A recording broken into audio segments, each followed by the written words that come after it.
guys, I'm Ray, and we are streaming blacksmithing. Welcome to the stream today.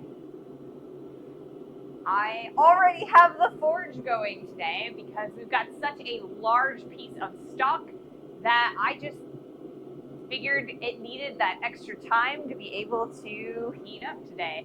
I forgot to start my record function. Let me do that real fast. There we go.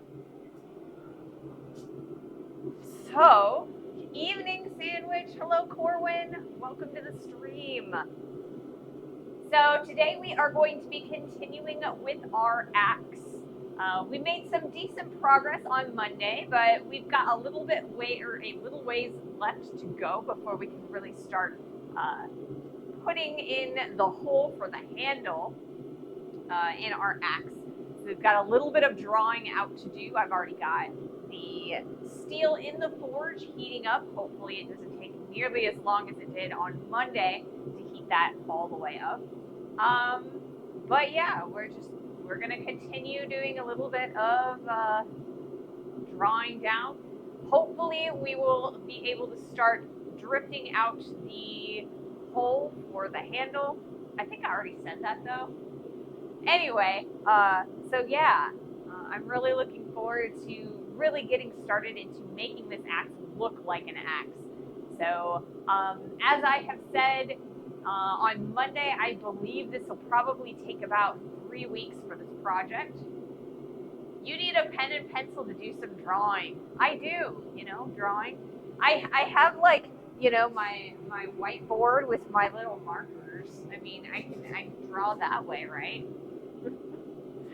But yeah, so I'm looking at about a 3-week timeline on this, just because it's going to take a little while for me to be able to get the drift into the steel. I'm going to try and use the press with it, but I'm not positive that it's going to work correctly, because the drift is a bit longer than the hammer eye punch that we used before. So I don't know. I'm hoping that we can use the press. If not, then I guess I'll have to hand hammer it. We may have to add some time if that's the case. Hopefully not, though. I'm going to try very hard to get through this a lot faster than the last time. We will be using some crushed coal as lubricant so we don't get things stuck again like we did with the hammer. Let's see.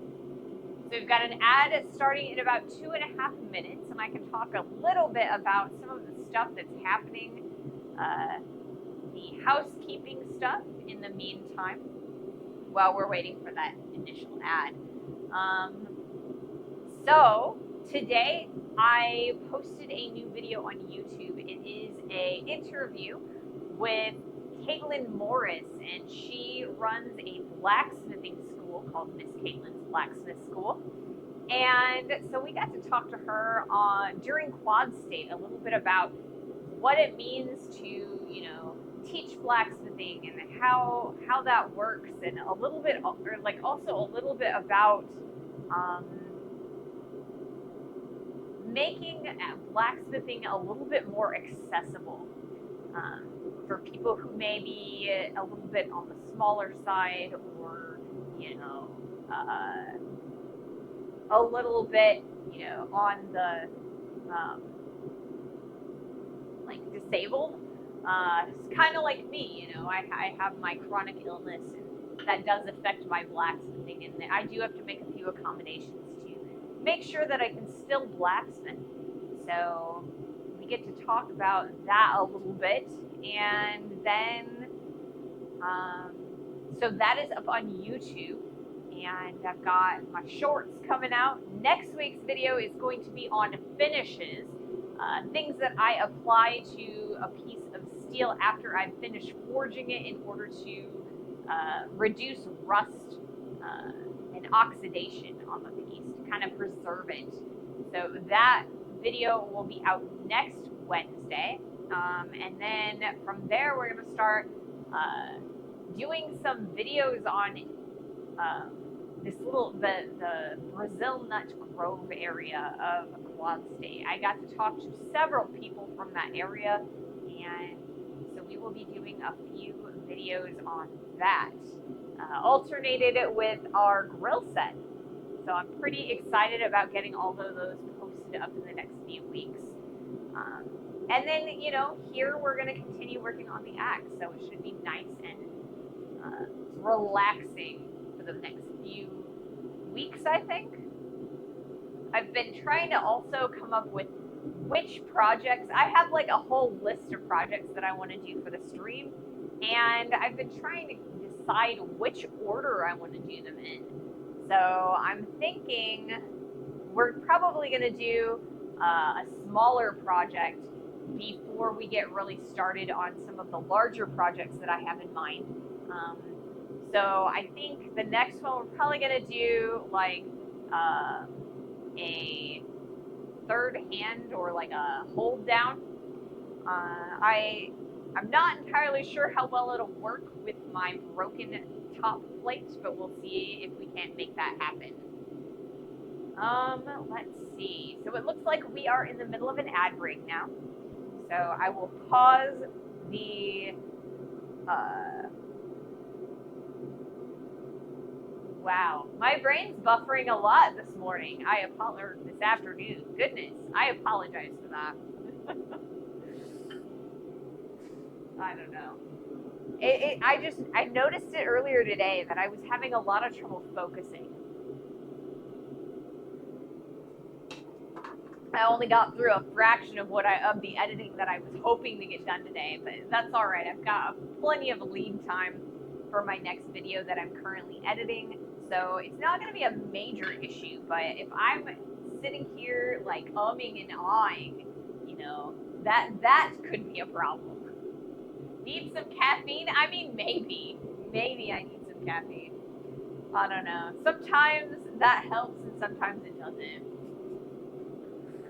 I think I need to get into like focusing in on like actually shaping our material.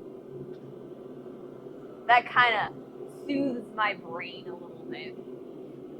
I could also definitely use some music, but I don't want to get copyright struck on Twitch or YouTube, so we'll see. One of these days you might find a soundtrack here if I can figure out a way to do it where it's not disruptive, but it's also, there's a couple add-ons that you can put on OBS that won't record the music for VODs and things like that. So I don't know. Maybe we'll make that work someday. I don't know. Or maybe I'll just find some royalty-free music and, if I actually get a subscription or something. Taylor Swift will mute you. I know, she would. She is so on top of her copyright.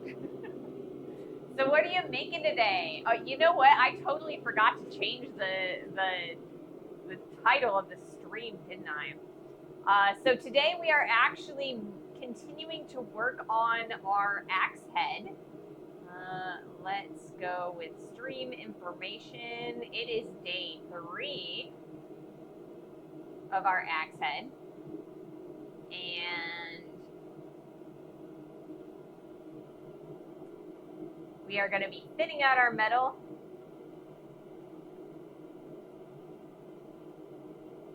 And maybe starting to drift in the handle hole.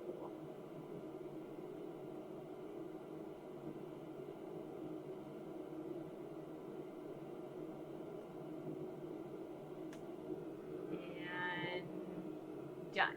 There we go.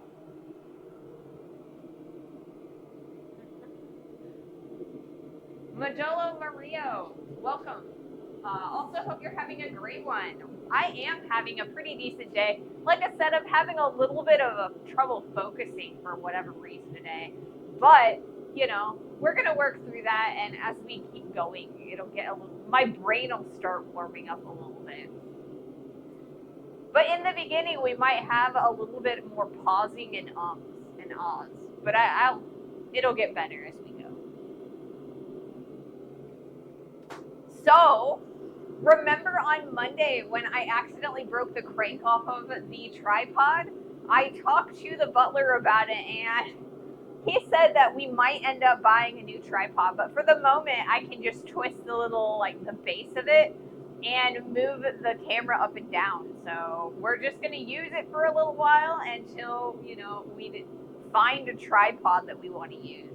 So we were able to get it to go up and down, so we should be good with that. Let me move down the press real fast, and then maybe we can get started pretty soon.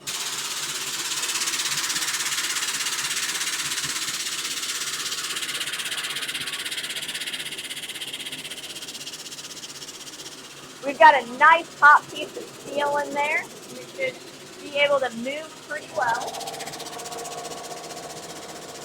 But I want it to be hot by the time the top die ends up touching the material so that we aren't losing too much heat.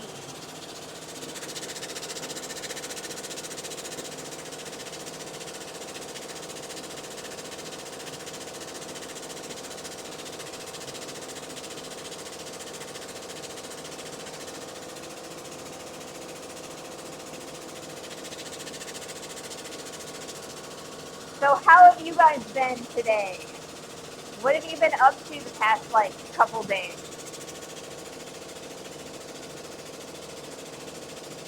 I did a whole bunch of editing and a couple other things, like playing video games and things. Nothing too exciting.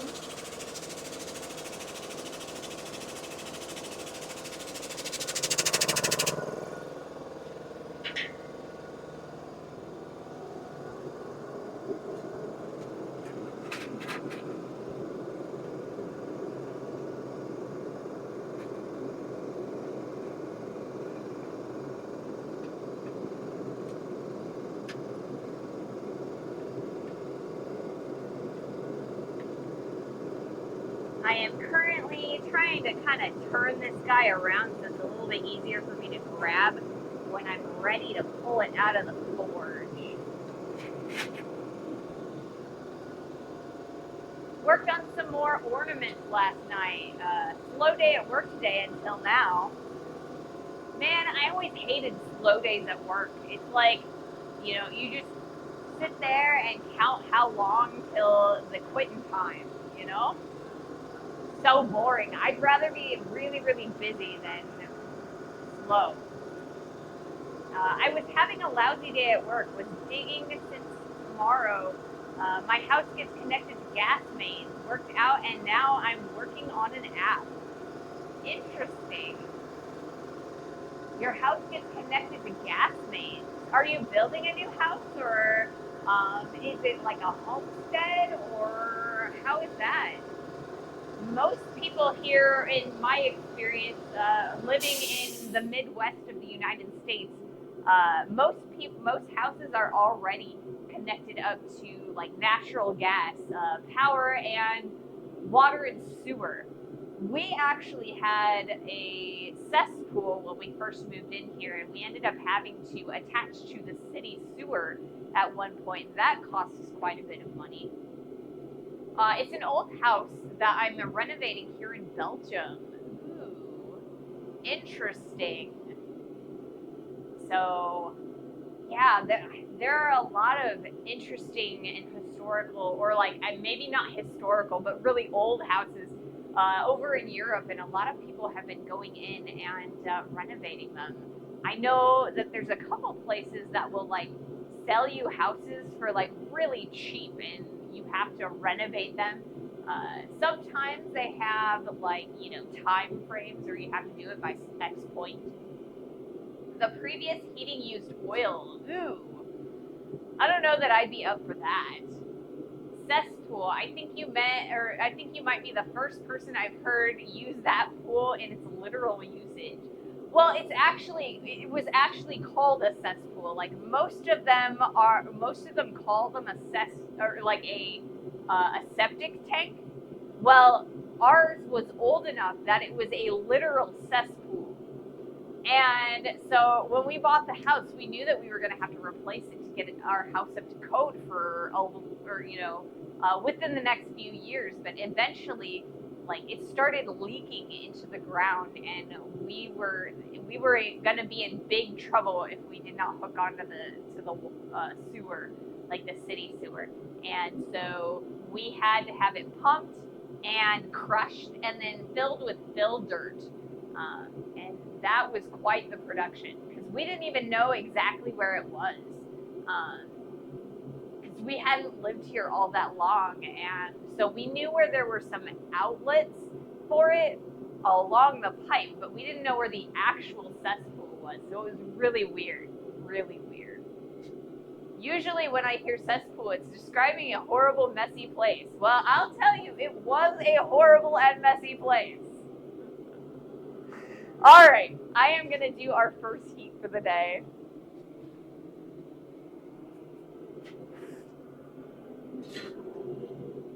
I think it's all right. Yes, it is. It's good. It's good. Y'all can see what's going on.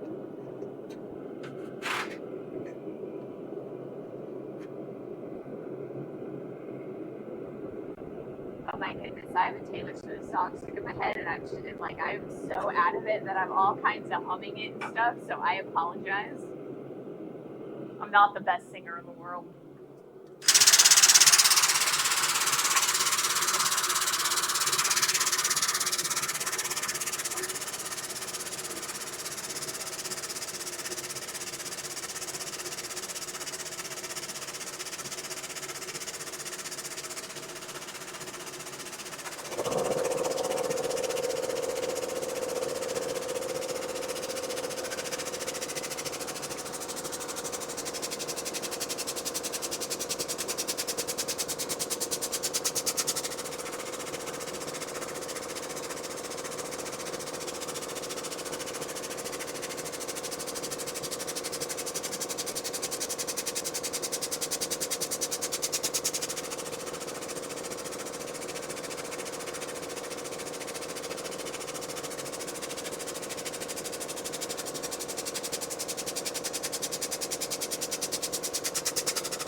Always a little bit colder than I want it to be because I can never really predict exactly where we're going to be stopping.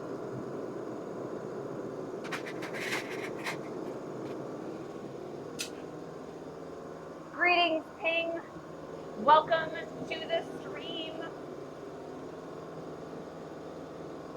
So yeah, and like when we actually had the cesspool like removed and or crushed.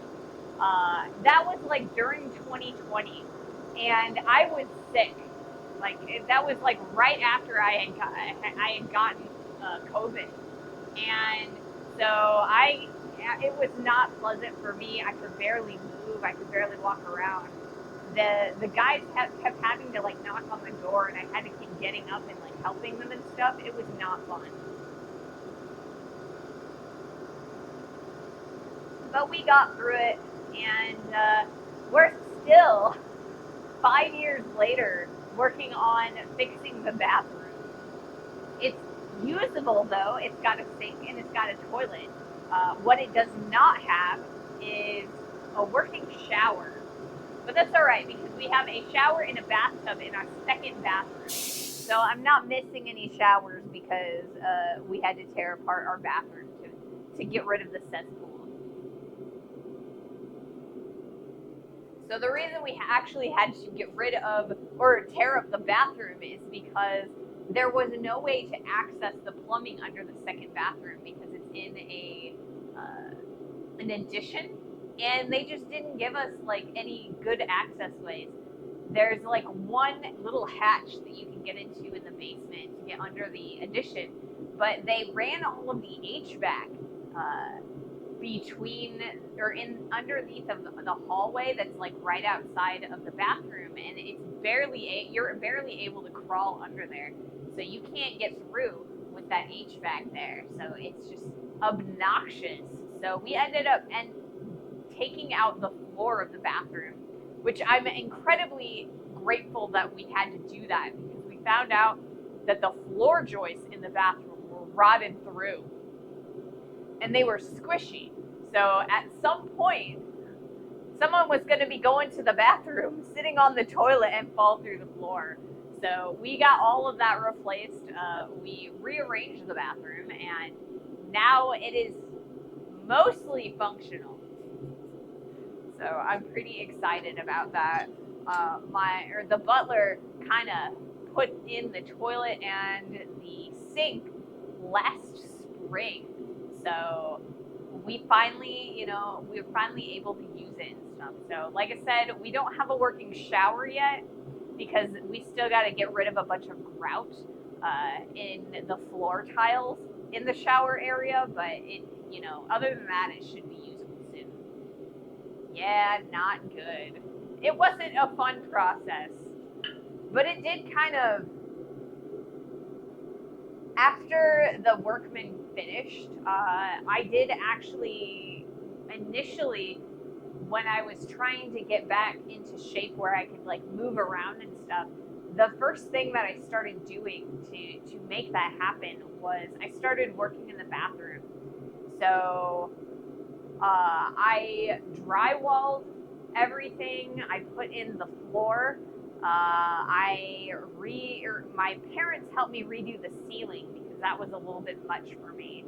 But I did all of the tiling and the grouting and everything. So I didn't get to work for very long every day, maybe like an hour, but it was something. It was getting me out of bed and, doing something. So, and now I'm here, and I couldn't be more grateful that I'm able to come out here and do the things that I'm passionate about again.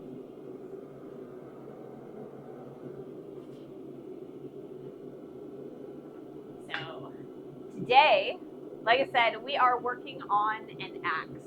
Now this axe is, the piece of steel that I am using is a little over 5 pounds. So this thing's going to be a two-handed axe. It's gonna take quite a bit of effort to whack the wood with it. I think it's going to be a splitting axe. That's the likely size that it's going to be. So it'll be a nice two-hander. So I don't know if I'm actually going to be able to use it.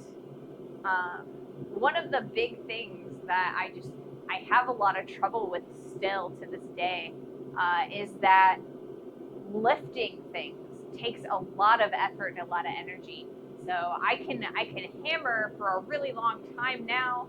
I can stand for quite a while. I can walk around, but when it comes to lifting things, it just takes it out of me. So I don't know. You might get to see the butler use the axe in the video that we edit together from this footage. I think it should be pretty fun. You guys don't get to see the butler very often, but I have said that he's going to have to use the axe in the end, show you how it works. It's going to be fun. Yes. Let's see. Is it hot enough again? I think so. We can do another heat. After getting some birthday money, I'm close to buying a press. Ooh, that is super exciting. I'm super excited for you, Corwin.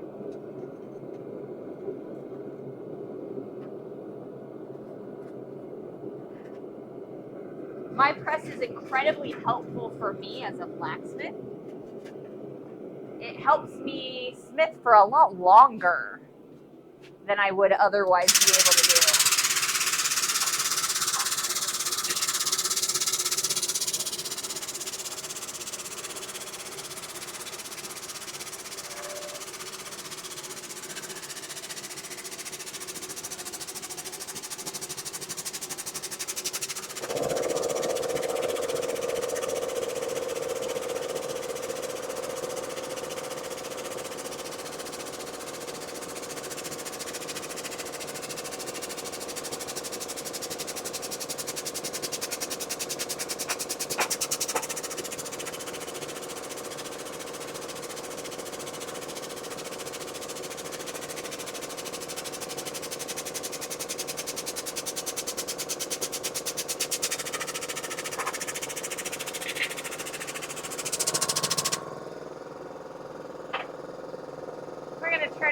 upside down for our next heat.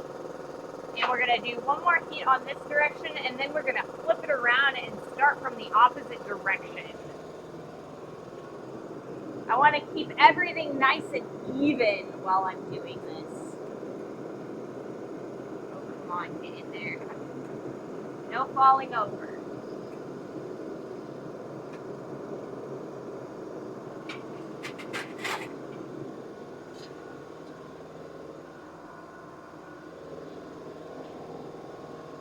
There's some scurry going on with the camera.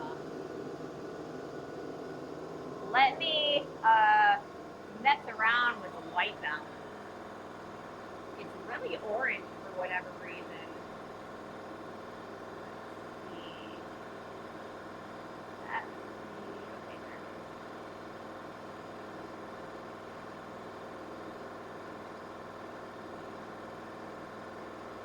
There it goes. That's much better.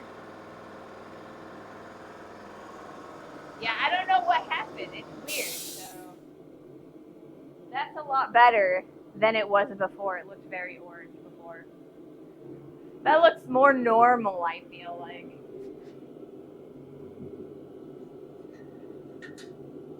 So, Corwin, what kind of press are you looking to get? Are you looking at coal iron? Are you looking to build one? There's a couple different patterns. I mean, the press that I made, you know, that's got the 20-ton Harbor Freight press frame. But there's also a really, really good one that's not too much more expensive that you can make out of a log splitter. That might be a good one if you're making one. There's also a few other brands that you can buy one. So what type of press are you looking to do?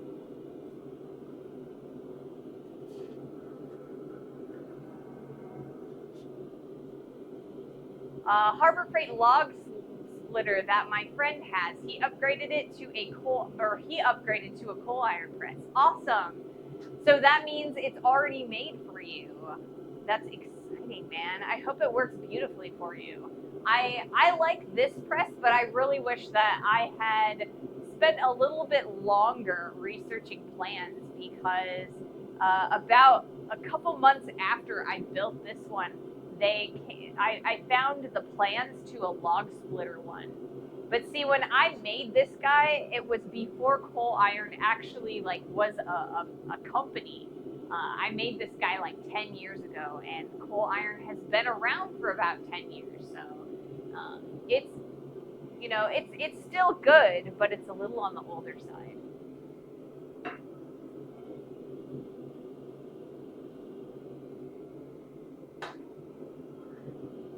So it is actually pretty cool today. It's in the 50s Fahrenheit, so I'm really excited. I figure it'll be a lot easier for me to, you know, not sweat my socks off today. I don't even have the garage door open today. I'll probably open it up a little bit later when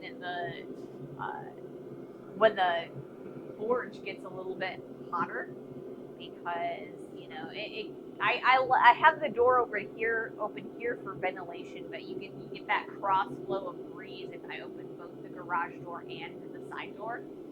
So yeah, I forged in a hoodie last night. Felt nice. Yeah, I love forging in a hoodie, and it kind of protects my arms a little bit from like forge scale and stuff. I mean, it does also mean that I have to buy new hoodies every so often, because, you know, if the forge scale isn't getting on my arms, it's getting on the hoodie, and then it's like burning little holes in it. But, you know, it is what it is. It's better than getting like little micro burns all over my arms.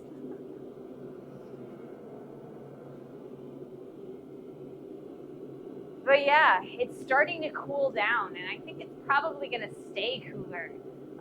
I was watching a content creator who was like, because I watch a couple of weather related content creators on YouTube and TikTok, and they were talking about how there is a big polar vortex that should be going through this winter, and so it's going to be a lot cooler. we're going to get a lot more snow.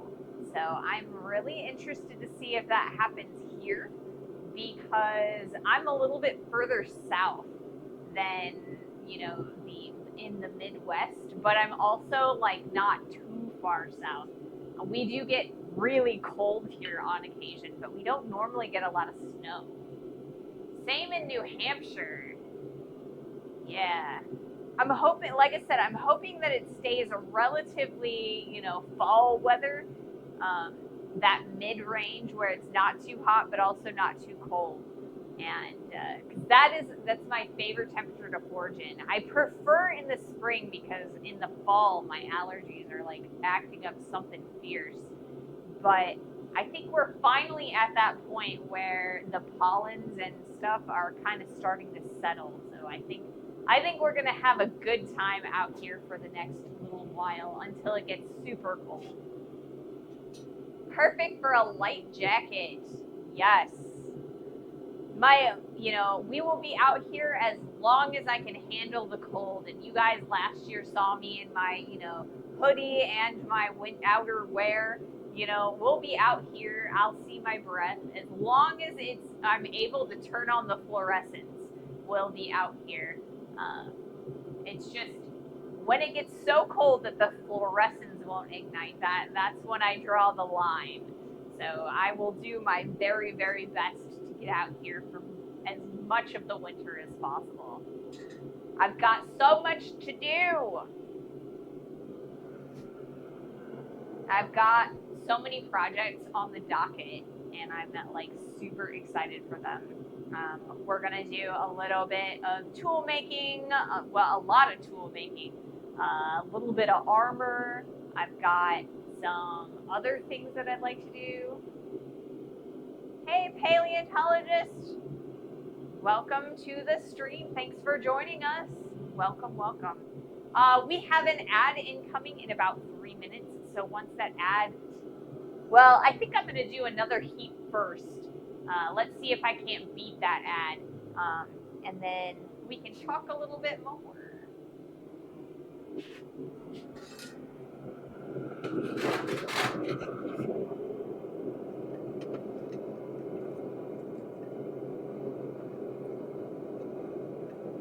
If I can get this steel out of here.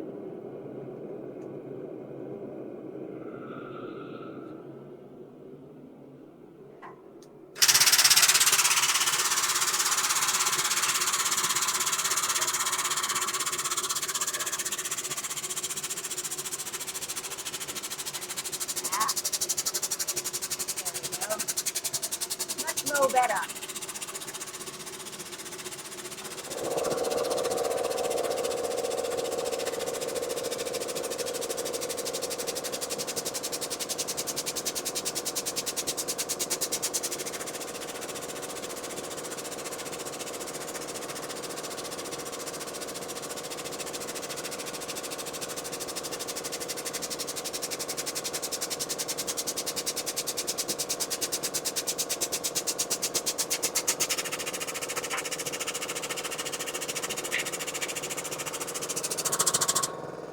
Alright, we're going to flip this guy over and we're going to start working on the other side.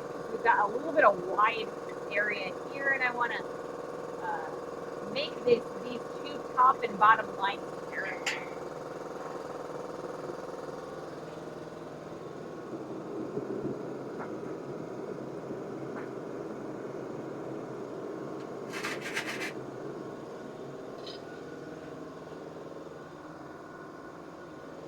Cool tool making. Yes, I am going to be making some more tools. Our previous project was actually this guy right here, which is an axe grip. So this is a tool that opens up the hole in an axe so that you can put a handle in it. So this was our previous project. Currently we're making an axe. Our next project is probably going to be a hold down. And I'll probably combine the hold down with something else, because hold downs are a little bit on the, it doesn't take a lot of time to make one, because they're just basically round stock that you just sort of bend so that it can hold a piece of stock down to the face of the anvil. So it's not going to take us a lot of time to make that. I might, just draw it out by talking a lot, but I think we'll probably end up making a hold down and maybe like some hooks or something fun. Corwin has been doing some hairpins, which look like a really cool project. I might steal that project and see if I can do a couple nice ones. And do my take on a hairpin. Gotta have the butler split some wood to make a handle for the forge welded axe. I mean, maybe.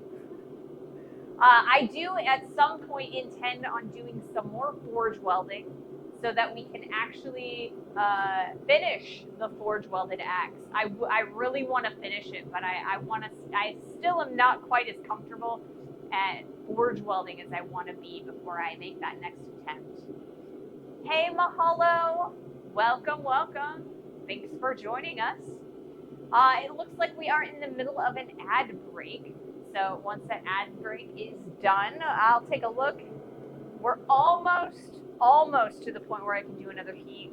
I started the forge really early today, so hopefully we'll be able to move really quickly. On Monday, we were dragging our feet a little bit because the forge just wasn't hot. So hopefully today we can make a whole bunch of progress. I really want to put us back on track. I think it's going to take us a good long time to cut in the handle hole because I'm always really layered. Like I'm not very good at doing it. We're gonna see if we can't use the press to do it, but if we can't, then I'll have to do it by hand, and that will definitely take a little bit of extra time. And if that is the case, we will probably move that hold down a little bit forward so I can use the hold down to hold the axe steady while I use the drift. So we'll see what happens. Like I said, hopefully we will be able to use the press to cut in that hole. So yeah, like I said, I am interested in trying my hand at a few hair ties. Maybe, or not hair ties, but like hairpins. And then I also am maybe looking at like a belt buckle or a brooch. There's a couple different designs for like little brooches, which I call them brooches, but really they're like cloak pins. And like I said, I'd love to replace my belt buckle. Right now, I just have the default factory belt buckle, but I used to wear a belt buckle that I made, and I'd love to do that again. The last one broke on me because I'm pretty hard on my belts, so I'd like to replace my old forged buckle. I made a few pretty cool ones, and my last one that I made was Star Wars themed. It was a replica of one of the belts, like the Imperial belt buckles that they have. It was kind of cool. All right, let's do another heat. If you have any silver, copper, or mocha megane, that could be a cool hairpin material. I actually have a lot of those materials. I have silver, I have brass, I have copper. But yeah, I have a lot of stuff, so we could do some pretty fun things. Making mokame would be really fun. You guys might want to see that. Mokame is basically Damascus using semi-precious materials as opposed to steel. So you get that nice wood grain texture, but with like copper and brass and silver, gold, whatnot.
make any silver or gold mokumegane, specifically because right now the prices of, like, the commodity prices for them is super, super high, and I just don't have the funds to, like, really use that. But I do have, and I don't have any gold, like, in my stock. I have a little bit of sterling silver, but not enough to make a good mokume. So if we do mokume, it'll probably be a copper and red brass mokume. I've made several of them, and they're actually really beautiful. But yeah, I probably have enough that if we make a piece of jewelry, we could probably do a sterling silver wrap over it. But I don't think I have enough to make a mokume, or like a piece of mokume. Let's see. But yeah, I could do something like that. I've seen it made using a stack of quarters. You have to be really careful doing a stack of quarters, because there's a lot of zinc inside of, like, more new quarters. So if you're using change, you need to pay attention to the years and like what they were making quarters out of at that time. You want silver and copper, or silver and nickel, but you don't want any zinc in there. Zinc is not gonna work very well, and it's not gonna be pleasant. So same with pennies. Nowadays they put zinc in pennies, although I don't think they really manufacture pennies as much anymore. And all of this is U.S. currency because I live in the U.S. I don't know enough about the euro or, Canadian monetary, like, change denominations. So, like I said, everything that I'm talking about is U.S. currencies. Um, so yeah, you have to pay attention because we have kind of reduced the price of manufacturing our money by adding more cheaper materials into it. But yeah, let's see. What else? I also have plans on making some armor, and before we make the armor, we need to make the tools so that we can make the armor. So I have 2 tools that I want to make before I start making new pieces of armor. The first tool is going to be what's called a raising hammer.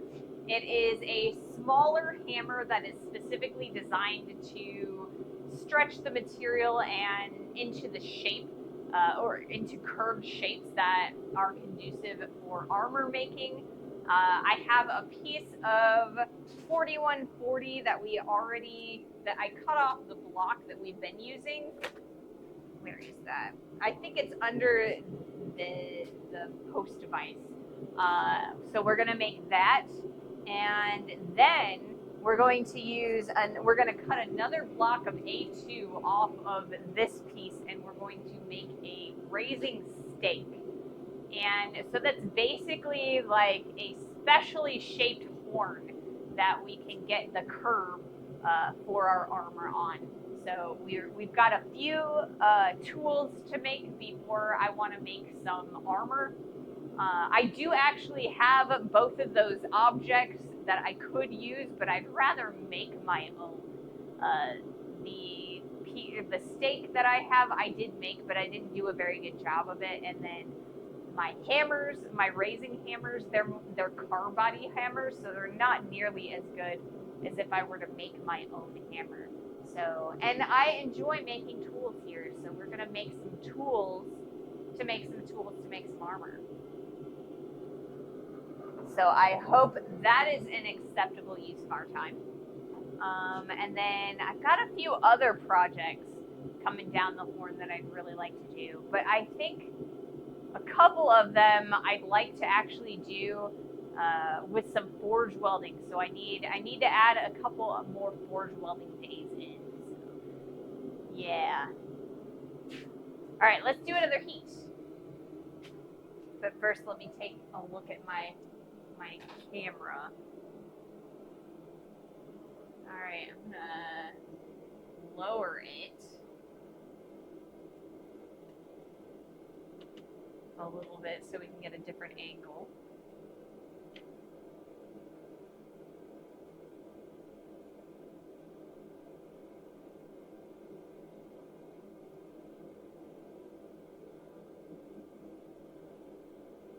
Okay.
So I think I'm going to spend a little bit of time closer towards that middle. I've been doing a little bit of more squishing on that end. We're about where I want to be there, but we've got a big bulge in that center. So I want to pay special attention to that.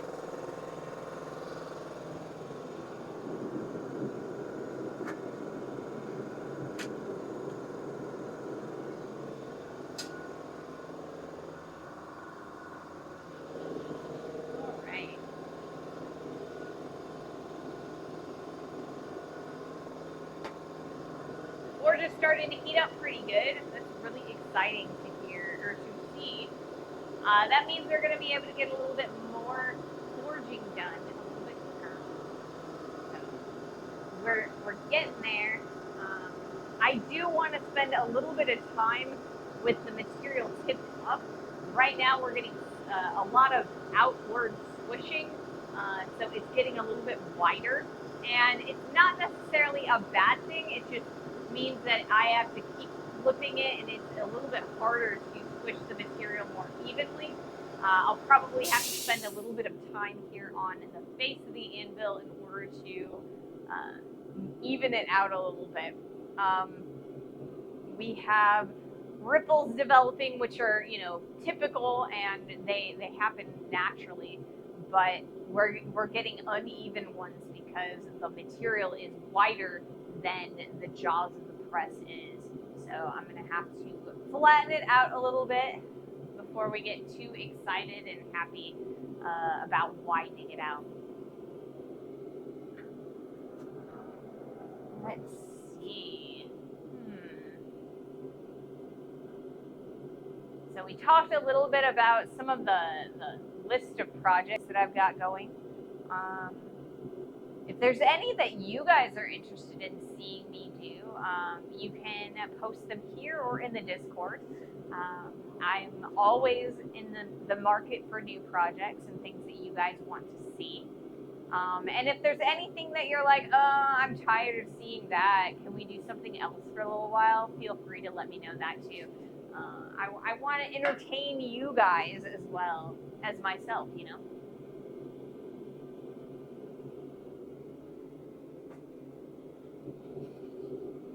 Let's see. I'm kind of debating what piece of armor that I'd like to make. I have talked about making a piece of armor, but I don't know exactly what piece I want to make. We're only going to be doing one of it though. So if it's a something that requires two, like if it's a shoulder guard or a pauldron, we'll only be doing one of them. At least for the in a row. So we will probably eventually do 2 of whatever pieces of armor we make, but we will only be doing 1 at a time. So I am planning on doing some articulation. So articulation would be like multiple plates that are riveted together and kind of move around. So I am planning on doing a few pieces of armor that will fit together to create a larger piece, but we're only going to be doing half of a set, if that makes sense. So the ones that I've been thinking about more recently are, I think that it would be cool to have a pauldron. We might do some knee tops. I could see us doing a sabaton, which is a boot, like armored boot cover. We could do a gorget, which is the neck armor. I think that chest plates are going to be a little bit too big for my forge. We'll have to wait on doing something like that until I have a more stable coal forge available. Or I guess more or better ventilation for my coal forge is basically what I'm trying to say there. I think I'm not in the market to do gauntlets yet. We could do like or like, fingered gauntlets. We could do like a mitten gauntlet, but I don't want to do individual fingers because those are going to be a little bit too small for the tools that I'm looking to make. So I want to keep things within a middle range of like, I think the smallest thing I would want to do is like a knee cob. So if you guys have any opinions on what type of armor that you'd like to see done, please let me know. I'm open for the moment, and if I don't get any suggestions, I don't know, maybe I will spin a wheel or something. Or maybe we'll do like a poll right before we start it. I've got a lot of sheet metal laying around that we'll be able to make it with. And I think it'll be a fun project, so it could be cool. Ever make a shield? Most of the shields that I have made were wooden shields. And then I usually do like a steel cap in the center. So like a cop, I guess. So it's like a little steel dome around, or with wood around it, and then you hold it in that center, like a buckler almost. I could do something like that, but I'm not amazingly fond of woodworking, so it would be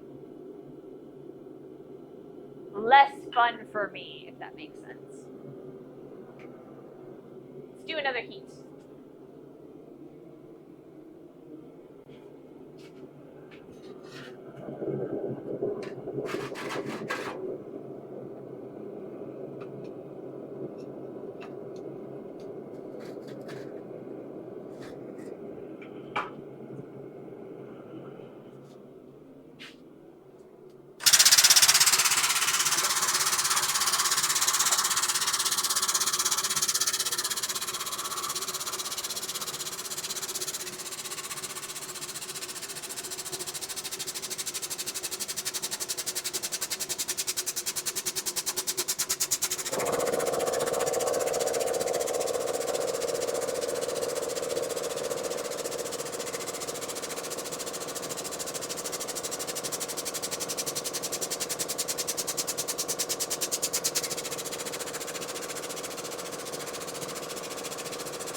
We're going to flip it over and kind of work on that center, but from this angle.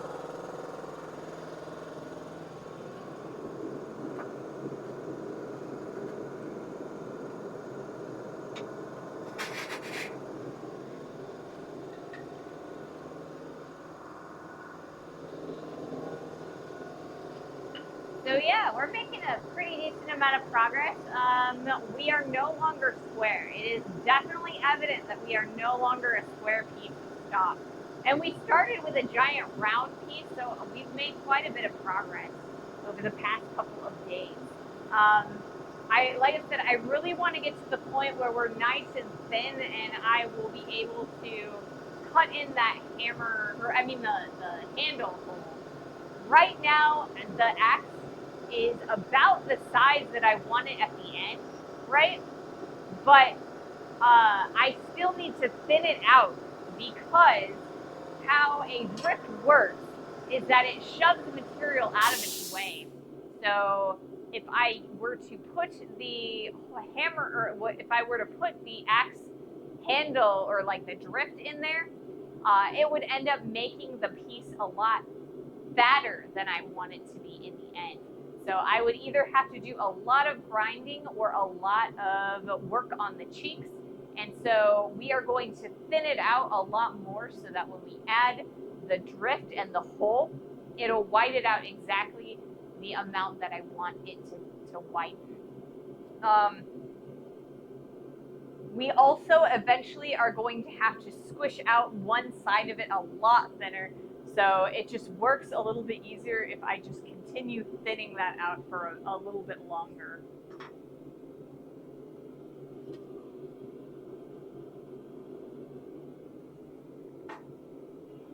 It's gonna be a big one. So it's gonna be a pretty long. We're about yay right now. It's probably gonna end up being more like yay when we're done with it, or when we've got the width that we want. And then when we start squishing in the blade of the axe, it's probably I want it to widen out this way, and so that it'll be like a wedge, or like a wedge shape in the end. So we'll have a nice uniform block for the handle, and then it'll widen out towards the blade.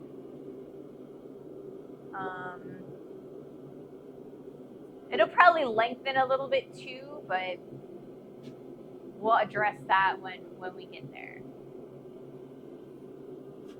Let's see. What else am I up to?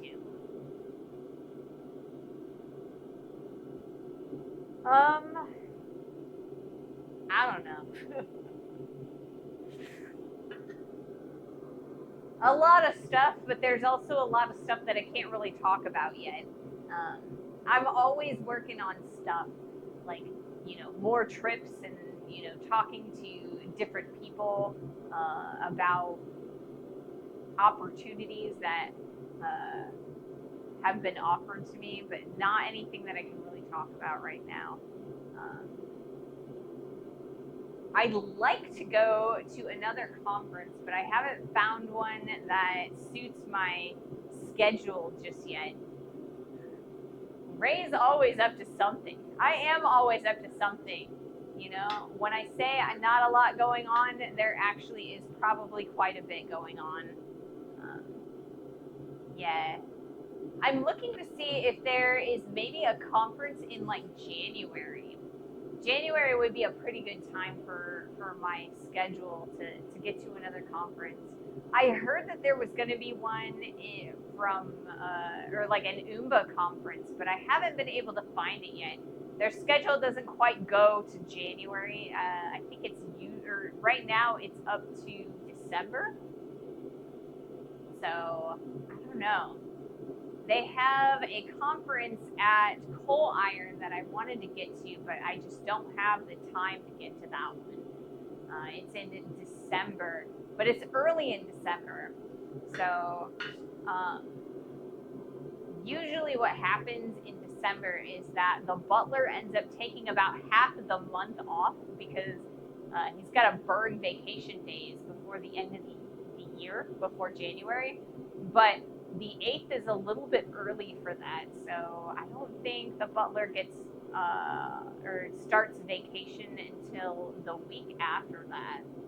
So I'm kind of looking for somewhere to go, but I haven't found a place quite yet that that's in the plan yet. I'm still looking. But if you guys know of any conferences that I could visit, you know, let me know.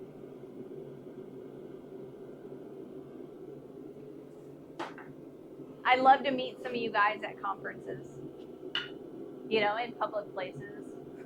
I don't want you showing up at my house, you know, unannounced, but I'll meet you in public. Although there was an incident at TwitchCon. I don't know if anybody is aware of that.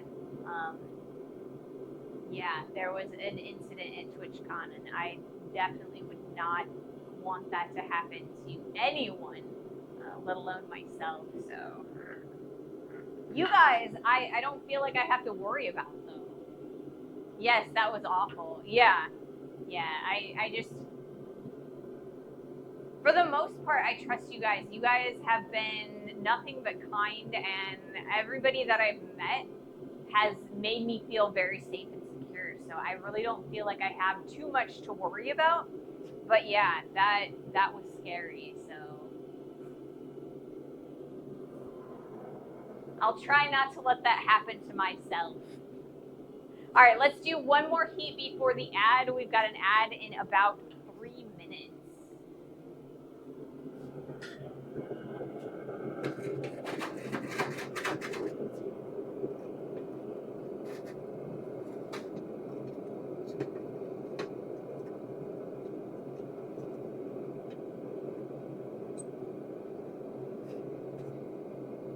Okay, well, I will get it out in this direction then.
For our next heat, I think I'm going to go this direction just to kind of thin this out this way a little bit.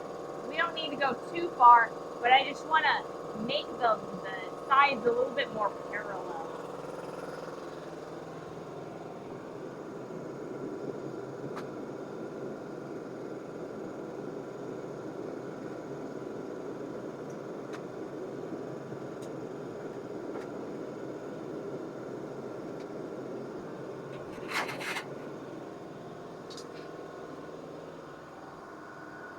I don't know who would be dumb enough to mess with the blacksmith. Everyone knows they have strong arms, hammers, and know how to use them.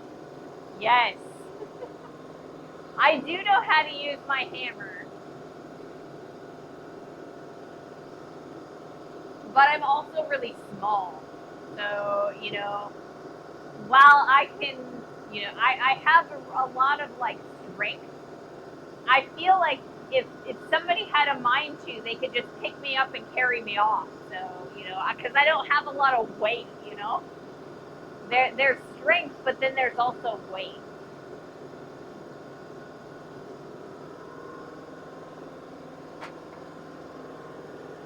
So, yeah, leverage and all that.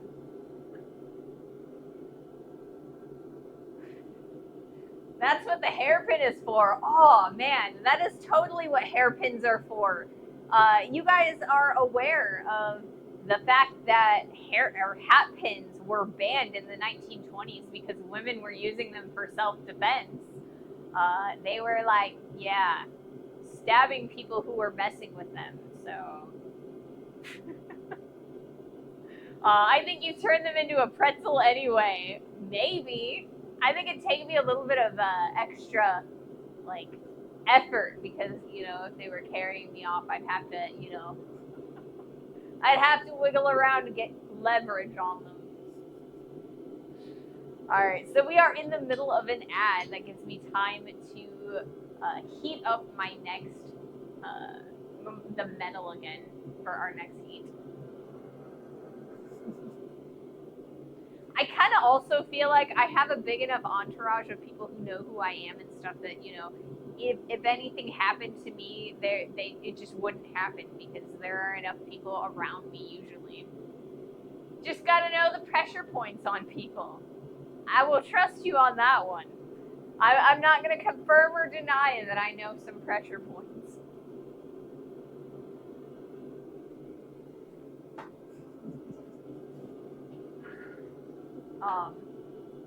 When I was in college, I took self-defense class, and it was based out of Kuk-Sool Won, which is a Korean martial art. It's related to Taekwondo, but it is not exactly Taekwondo. It's a little bit more practical. Because a lot of the Taekwondo that is taught here in the United States is very sport oriented, whereas Kuk-Sool Won is more of a practical martial art. And I took a women's self-defense class based on it, and it was an interesting class. They kind of taught us how to get out of holds and to properly fall. Man, that proper fall technique was instrumental in keeping me safe too, because there have been so many times where I have tripped and fallen or about to face plant or was face planting, and I was able to use that technique to keep myself from hurting myself. But yeah, it kind of, you use the entirety of your, forearm to kind of distribute the force of your fall, either in front of you or behind you. I had to learn how to properly fall when I got into refereeing. Definitely helpful. Yeah. I mean, like I said, it has kept me from injuring myself on numerous occasions. The only time that I fell that I just did not have the tools to prevent myself from being injured was the times that I fell down the stairs. Because it's harder to use the proper fall techniques when, you're on stairs. So I did kind of injure myself one time. I lost a toenail to the stairs once.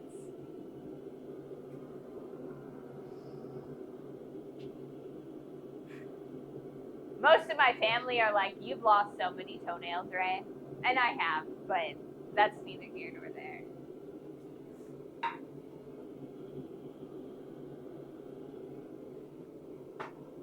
But yeah, I definitely recommend women's or like self-defense of any type. And then, for exercise even. The last match I worked, people thought I was legitimately knocked out. Wow. I can act well if you can't see my face. Man, not fun. But I mean, is your matches, are they more like WWE or WCW or what at WWF? It's been so many years since I've watched wrestling. Or is it more like MMA? WWE style. Okay, cool. So there is that over dramatic extra flash and dash. See, I wasn't sure because I mean, there's a lot of different ways, and I do know that there is a like WWE style like wrestling culture in that area because a couple of my there's a guy that I went to high school with who he was in Iowa City and he was a major like local fan, and he is a priest. So I don't know, maybe you might know him. He goes to all that kind of stuff. Let's see. I think we can do another heat. But let us change the angle again. We'll go a little bit closer this time.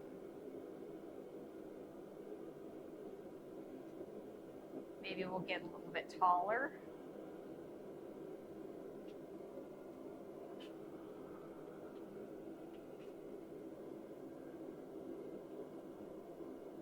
Man, it takes a little bit longer to use this crank now that there's no handle on it, you know?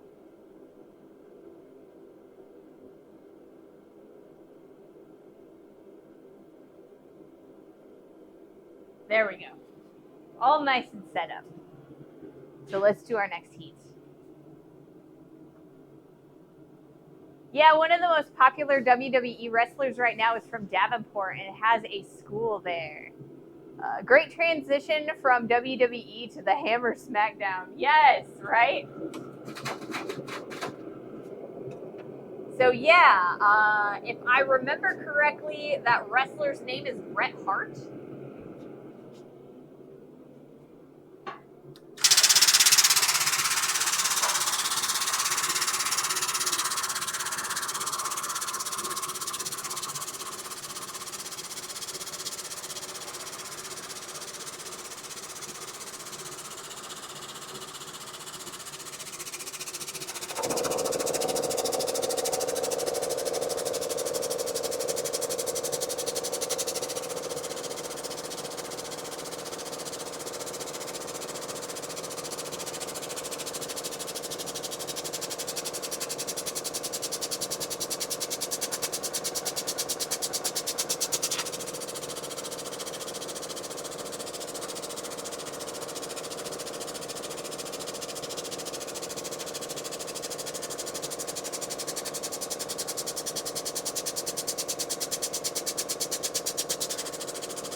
We're gonna go on this side and work this side a little bit, and then we'll go back to the flat.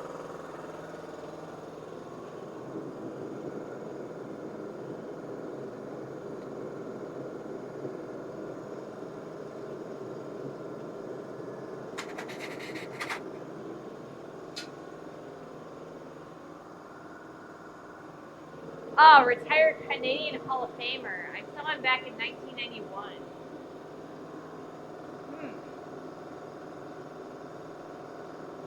Maybe I'm getting people mixed up. Like I said, it's been eons since I've actually been like actively watching wrestling. We watched it when I was a kid. My dad really liked WCW. And it was back during the first iteration of the NWO. Oh, Seth Rollins. Yes, you're right. Seth Rollins. That name sounds more familiar. All right, I am out of water, so I'm gonna go grab a Gatorade. It's been cooler, so I haven't really prepared extra water for myself.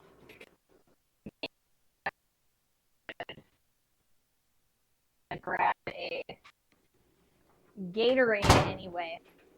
We got red today. But yeah, like I said, I went to high school with someone who is good friends with Seth Rollins, and yeah, my high school class president. I don't think that I went to high school with Seth, but with that Seth, but I did actually go to high school with a few people from that area.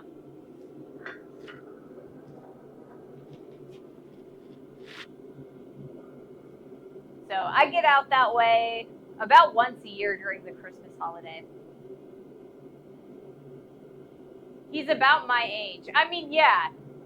Like I said, I went to high school with a buddy of his. So I don't know.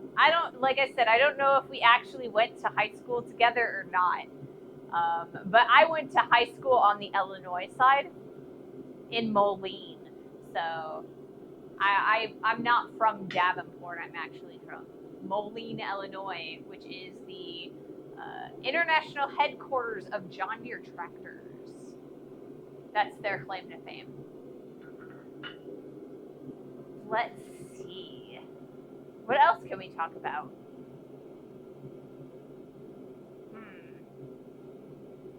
So this weekend, my cat gets his stitches out of his leg. I'm so excited.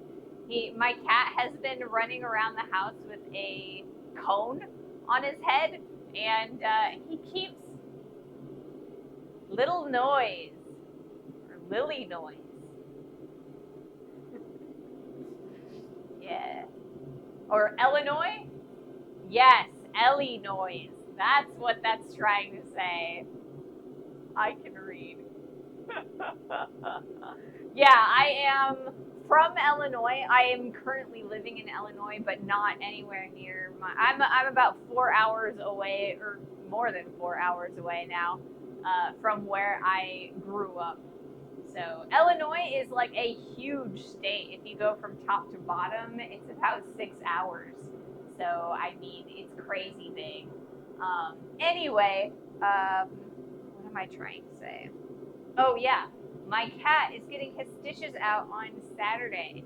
He's got that one of those cones on, and so he keeps running into the walls with the cone. Like when he's walking through doorways and stuff, he just never quite got reoriented into paying attention to where the cone was. So he keeps running into the doorways. And I feel really bad because then he's all like, oh, because he runs into the doorway. He has decided to shame me.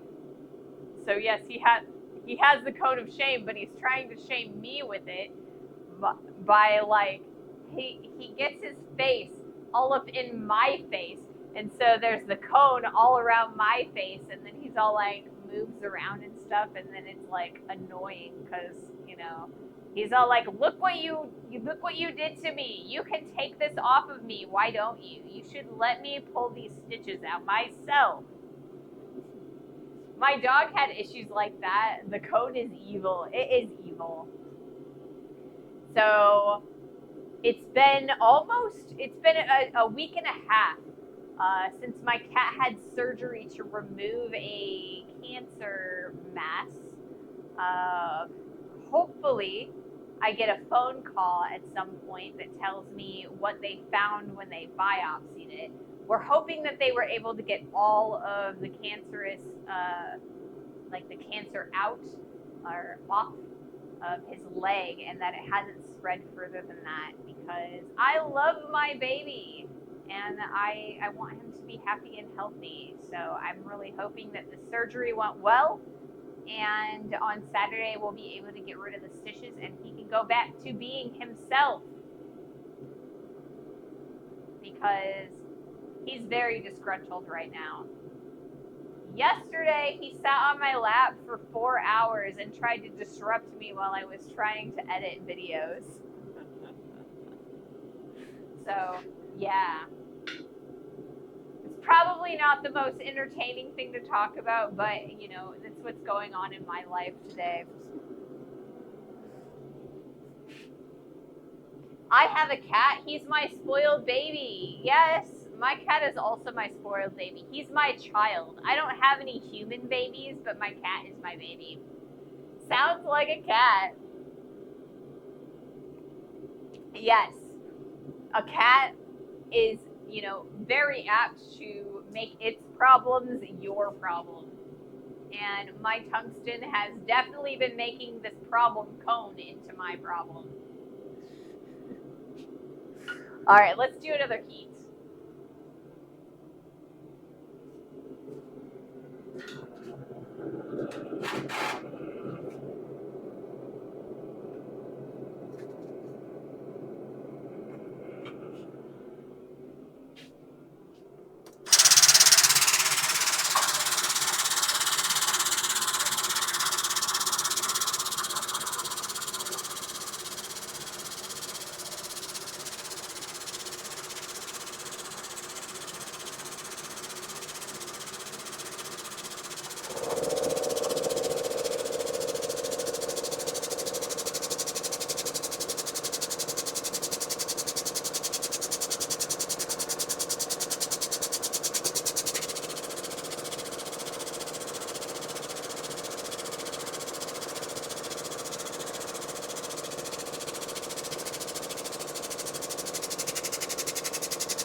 Alright.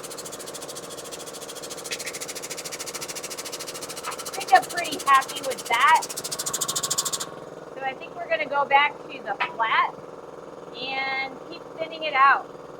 I want to take probably another ½ inch off of this to make it a little bit thinner before I start using the drift on this guy. We'll see if we can do that. Or I could drop my piece of steel, that works too.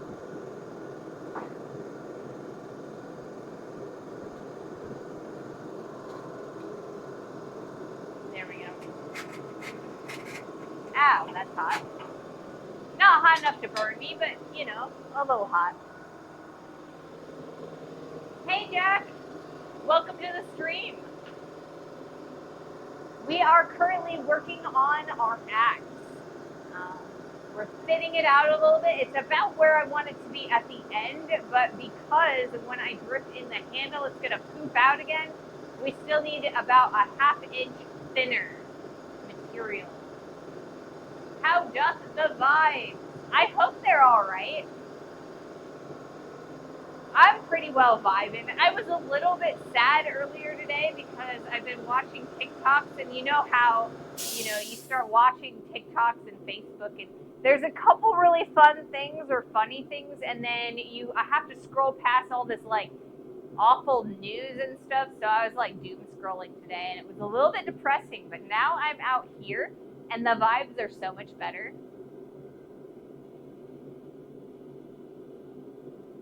See, that's why I don't allow politics or religion here, because, you know, everything is so depressing out there. I want in here to be a nice, relaxing escape from all of the stress and scariness out there. Social media is an addiction that I refuse to get. See, I was like that for a long time, and then I found TikTok and Facebook. Back in MySpace day, I barely used like social media. I spent most of my internet time shopping, actually. I used eBay back in the day when there were actual like auctions and stuff. And then when it became more of like an Amazon or like of used products than an actual auction site, I kind of stopped using it. And then I found TikTok. I know, right? TikTok. That is one of the worst social media apps for addiction, especially for someone like me who has a touch of the ADHD. It's that dopamine hit every time you like flick the next video. You can just get something new and entertaining and stuff. And it's just like it can become such a problem. It's like doom scrolling. You know, you just keep scrolling and scrolling, and there, like I said, there's some good stuff there. There's some good stuff, but there's a lot of bad too, and you've got to be able to kind of tailor and handle the bad and balance being informed or with, keeping sane. So, like I said, I try to keep this a sanctuary free of stressful topics. Let's see.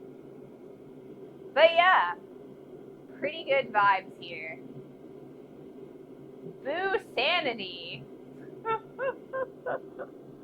Well, I don't know. I don't feel like I'm amazingly sane out here, playing with fire anyway. But, the problem with TikTok, there is some good stuff on it. A little, right? Yeah. It's always, do you have ADHD, rather than, thanks for telling me 15 stories in 2 minutes. I know, right? It's like, and it's like, ADHD is all about interrupting your stories with other stories, right? You'll start talking about something, and then, oh, well, that reminds me of something else. See, I'm just lucky that blacksmithing is one of my special interests, right? I could talk about blacksmithing for forever. That's me, LOL. I think that's a lot of people in the blacksmithing community. Is like, whether they are ADHD or not, blacksmithing is a special interest for these people, and it's also like a family. It's a place for community and to get together and have fun. And that is one of the main reasons why I love blacksmithing. It's so welcoming. Ray Smithy can talk about blacksmithing for quite a long time. Quite equals several days. Yeah. I mean, I talk about blacksmithing for, 7.5 hours a week minimum, to you guys. I do feel like a lot of times I'll repeat myself a lot, and if you watch from beginning to the end of the stream, a lot of times I will repeat myself a lot. The part of the reason is because you never know when in live entertainment someone new is going to come in, and they'll need a update on what's going on, as well as if I repeat myself multiple times, then maybe I have one that actually sounds more coherent that I can use for like the videos. And this is why we love her. Well, I mean, I guess because that's why you guys are here, right? To hear me talk about blacksmithing and to watch me do blacksmithing. See, my special interest is valuable. All right, let's do another heat while I'm talking about it.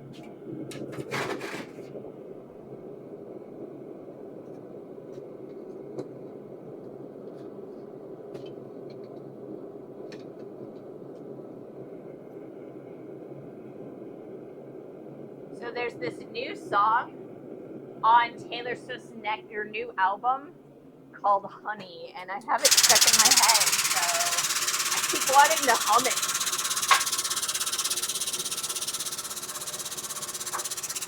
Oh, come on. Grab a hold of it.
On the opposite side because, keeping things even and whatnot.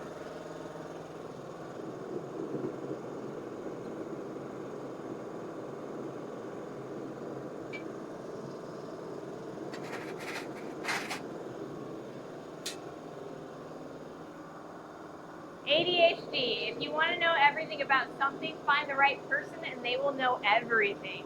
Experts who have dedicated their life to it know slightly less. I don't know. There are a lot of people who are in their own field, I've seen a lot of like paleontologists and like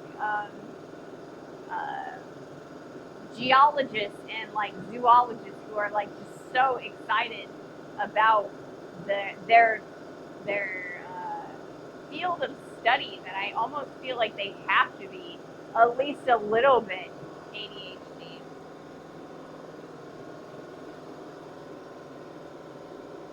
So it looks like we have an ad break in a little over 3 minutes.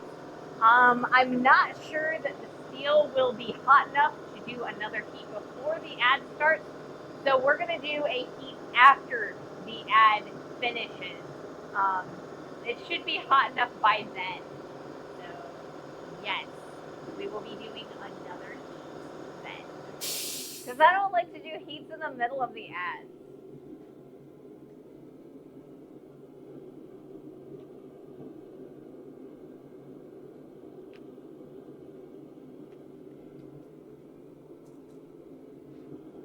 I think red Gatorade is probably my favorite. It took me a really long time to be able to drink red Gatorade. When I was in high school, I think I was probably a sophomore in high school. I used to go to church, and we went on a missions trip to help build houses for people in Mexico. And they were kind of underprivileged people, and so we were building houses, and the family was on the property that we were building houses. And red crocodile fizzy drink. So the little kids, they were taking my water bottle and drinking it, and then refilling it with their water. And I didn't know that until much later when I got very violently ill. And so Gatorade was all I could consume for about 3 days, because I was not having a fun time. Things would not stay down. That was not fun. But yeah, it took me a long time to get to the point where I could do Gatorade. But I'm finally here, so I'm hoping that I never have to experience something like that again.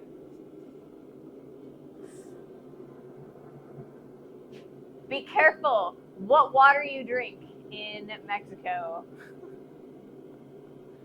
At least don't drink the rainwater there.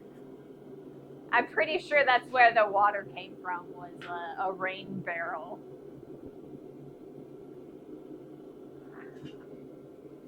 Let's see.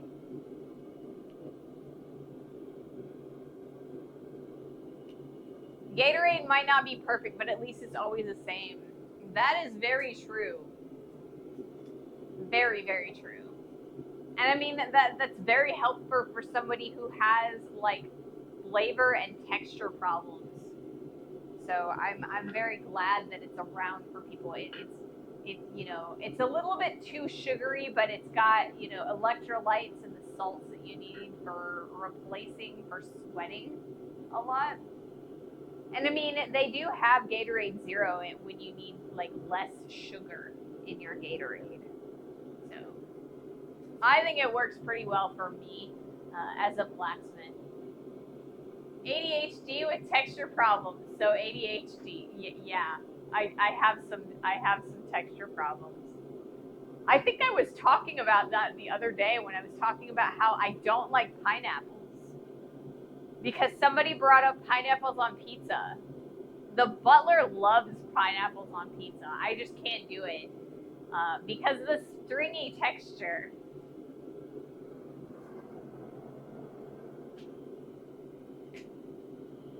Gatorade gave me kidney stones. Oh my goodness. Maybe I shouldn't be drinking Gatorade.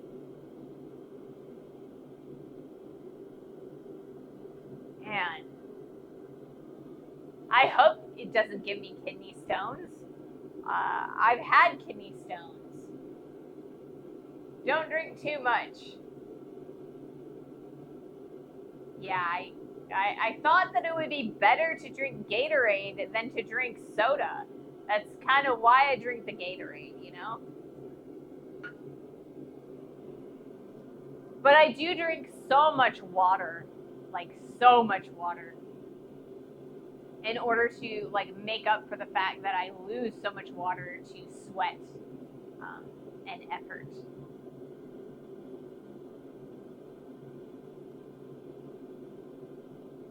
Water is the best. It is. I do like drinking water. And I normally, well, not normally, like when I was younger, I actually drank nothing but soda. And that's partially why I ended up getting kidney stones, because I was starting to blacksmith in the heat of the summer and I was sweating and all I was drinking was soda. And it just, I had so many, I ended up with a bunch of kidney stones because I was sweating and all I was using to replace the liquid in my system was soda. Chips, aliens, condoms, and gambling and McDonald's. Oh, those are the ads you got? Weird. I don't feel like they target my ads, like the ads on my channel, because like I'm such a different, like you guys are so different from the gamers, you know? I'm a blacksmith, I'm not I don't stream games, so I feel like a lot of Twitch ads are targeted towards gamers. The ads have no idea how to target you. Exactly. So I never know what you guys are seeing when you guys go to ads. Like, I know that I get a lot of targeted ads for tools and things like prepper stuff on YouTube, but they have such a wide audience and a wide breadth of videos that I feel like YouTube has a lot easier time targeting ads than Twitch does, at least in my genre. All right, let's do another heat. This will be our last heat from this, or with this angle. I will change the angle next time.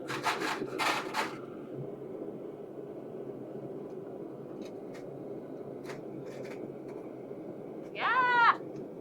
Oh no! That caused myself issues. Ow.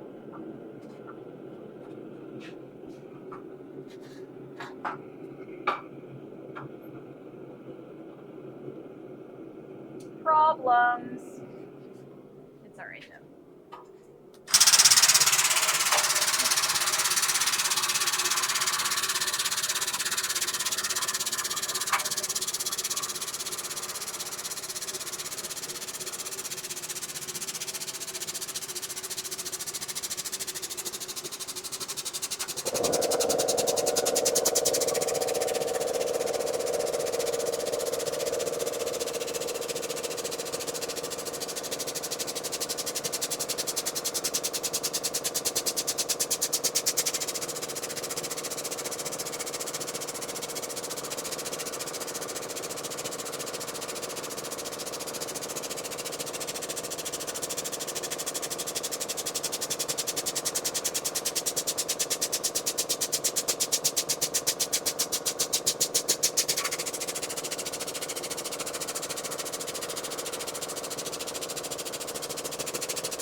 Flip this over and we'll do another heat.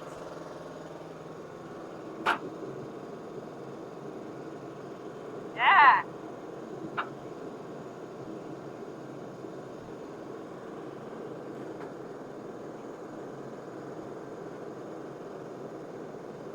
There we go.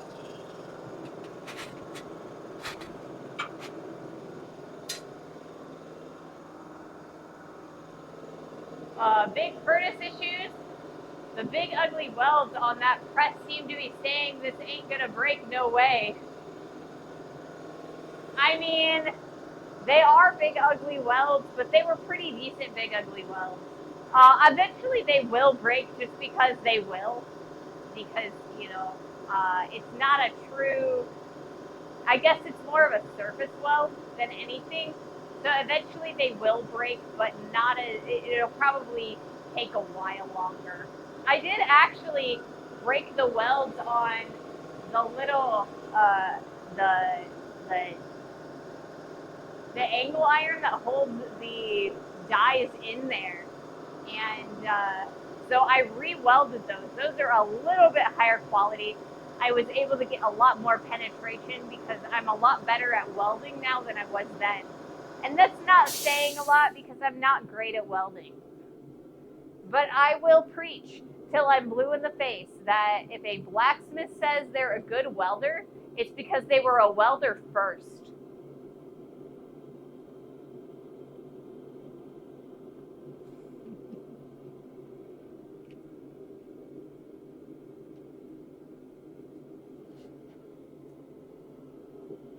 I am sure not a welder first. I mean, I guess technically I learned to weld first, but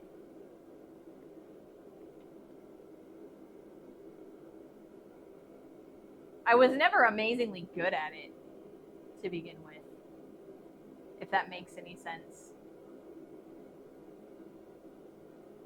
I'm changing up the angle a little bit. There we go. I'm actually getting a little warm.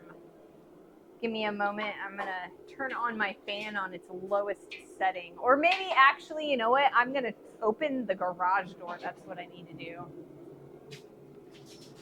That way I'll get the cross ventilation, the flow between the garage door and the door there. Having done welding, it's not easy. Very different than blacksmithing. It is. I mean, there is forge welding, and that's a whole different animal. But if you're looking at like machine welding, it's so totally different than blacksmithing. You know, it's not the same. I don't know.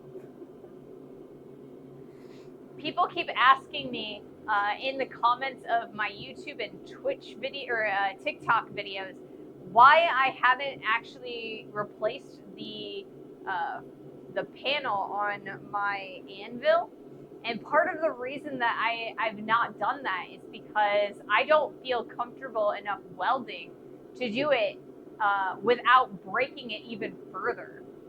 So, like, because my anvil, the plate is tool steel, but the body of it is actually wrought iron, right? So if I just straight up welded a plate onto it without heating the entire anvil up to the similar enough temperature of the weld, the plate would break right off and it would rip more of the top of the anvil off. And so because I don't feel comfortable welding it together and heating it up and being able to retemper it, I haven't even attempted it. I have a friend who I think could do it, but I just have never pursued it. Very different substances. The welder's nightmare. Yes, exactly. So it's like you have to weld tool steel to wrought iron, and it's just, they don't like each other. And the filler metal doesn't like it either. So I would rather work on the wrought iron surface and then the tool steel when I absolutely have to, than attempt the repair myself. But yeah. I mean, honestly, if I were to have bought this anvil again, because I bought this anvil pre-broken, if I were to go back in time, I probably would have waited a little bit longer before I bought an anvil. But not too much longer, because I bought this guy for $2 a pound, and that is quite the deal nowadays. I think most of the anvils that I see online are $3 to $5 a pound. Some of them are all the way up to like $7 a pound, and that is like, that's getting ridiculous. 'Tis a broken anvil, but it works, kinda. I mean, it works for the most part. There's still quite a bit of bounce, you know? There's quite a bit of bounce. And occasionally I do need to go back over the anvil on the corners, because as I use it over time, the top of the anvil mushrooms out. because I am actively upsetting the metal or the material of the anvil. So occasionally I have to go back and hammer back the sides, like the corners, before my steel starts wrapping around itself. So it takes a little bit of maintenance, but it still works really, really well. I just hope that I'm able to figure out a way to use a hold down in the pritchel, because I feel like it would make it a lot easier for me when I'm using punches and drifts if I were able to use a hold down, you know?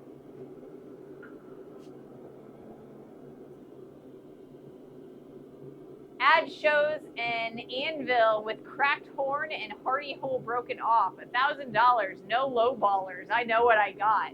I mean, you find that stuff on like Craigslist and Facebook Marketplace because people actually don't know what they have. And, you know, you watch the show Forged in Fire and everybody wants a new anvil, right? So they're like, oh, surely I can get a lot for this. I was forging at Quad State on an old pitted beat up harness anvil. Oh, hornless anvil. Yeah, I mean, there are some amazing anvils that are still very functional that are very, very damaged. But yeah, it's like, for the most part, I've got a couple pits in here that I try to avoid when I'm doing, like, when I am drawing stock out over the edge of the anvil. But other than that, it's relatively flat. It's not amazingly pitted, and I know that I can repair anything that, or any dings that I damage on the face. So it works.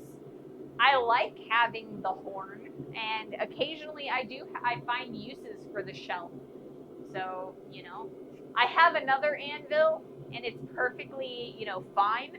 I just like this one better.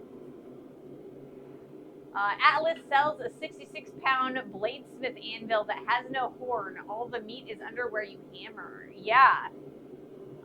There are some really good anvils like that. There was a sawmaker's anvil that I was looking at for a really long time, but they wanted $1,000 for it at the time. It was 300 pounds, so it was a little bit on the expensive side, and it was pretty gnarly on the top. It had do I want to call it a sowback? It went like this. There was a divot in that center. Solid slab of metal is still a slab of metal. Yes. Prices are coming down now that Forged in Fire is dying down. It is. I have seen a lot more reasonable prices lately. I have. It's always good, but I'm also, you know, it's a shame because Forged in Fire was the gateway drug for so many people into blacksmithing. You know, now that that's, you know, wrapping up, maybe we'll have to have like people like me be the gateway drug. All right, let's do another heat.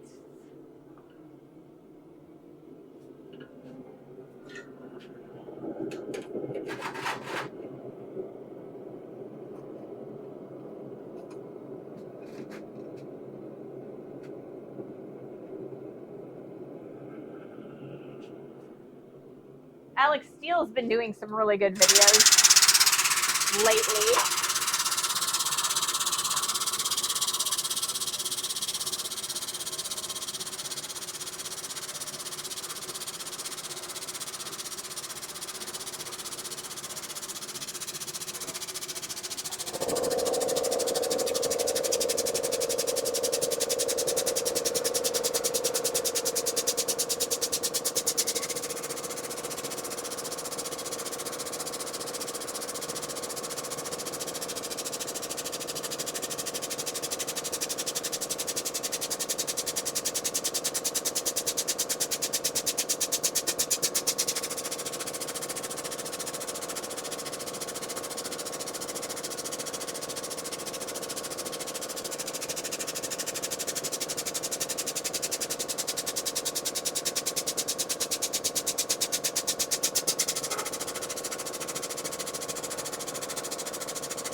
I'm taking a look at this edge. I think we got a little ways to go.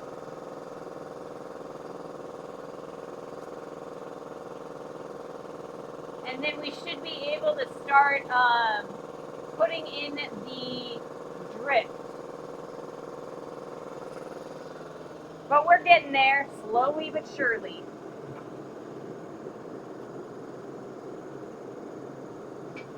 I am hoping that we'll be able to finish it, or to the point where I feel like I'm safe driving in the drift, because there's a little bit of extra material on the end that's kind of fish slipping, and I need to drive that back in, but I also, I could just cut it off.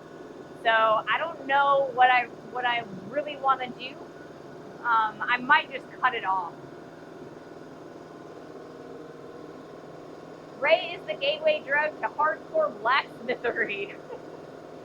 You're the gateway drug for me, being a regular on Twitch. I see old anvils over $5 a pound. I just tell them that they could have gotten that 10 years ago, but they held on too long.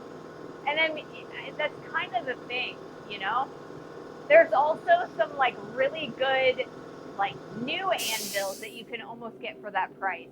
Holland anvils, usually you can buy a brand new anvil for about $7 a pound. And I mean, I know $2 a pound is a big difference between 5 and 7.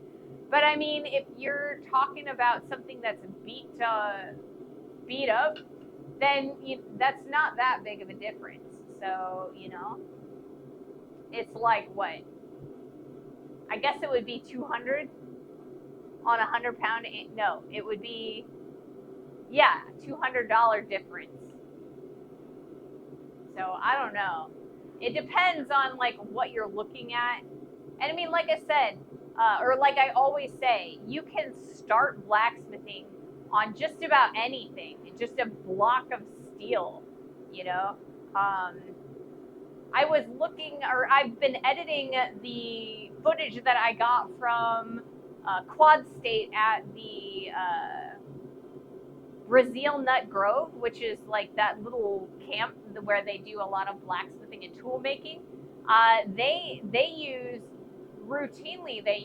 large blocks of mild steel for their striking anvils. You can get away with a lot with a little bit of money,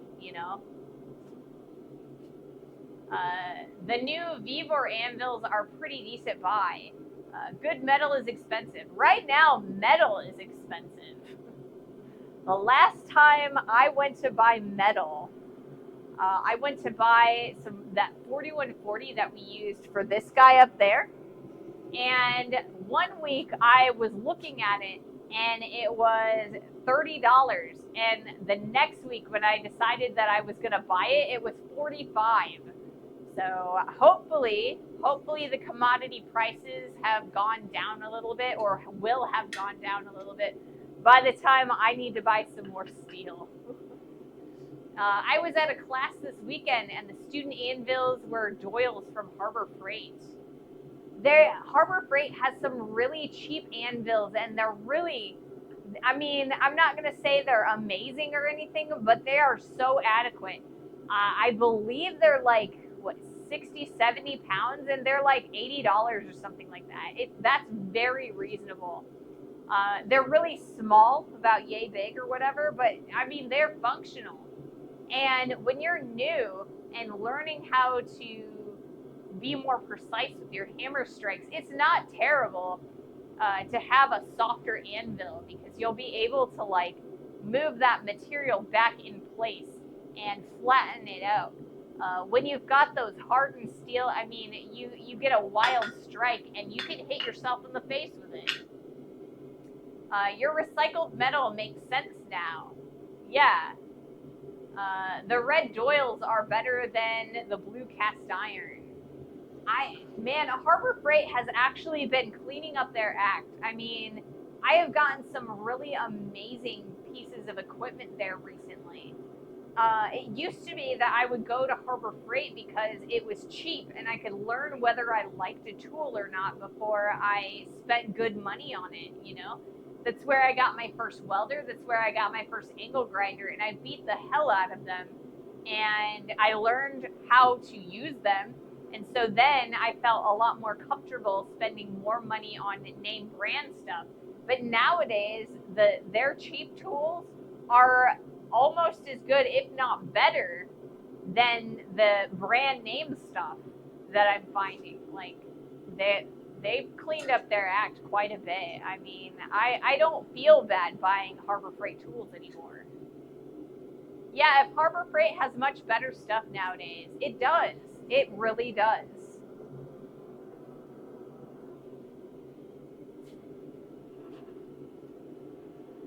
Alrighty, let's do another heat.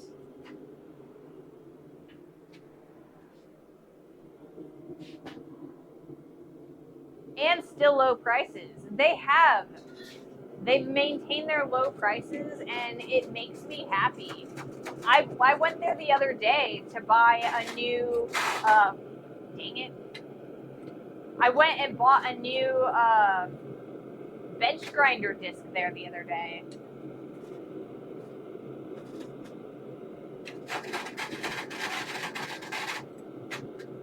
I'm not doing so hot with these bricks today. I apologize.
So I think the next Harbor Freight tool that I'm interested in trying out is, I guess it's not really a tool.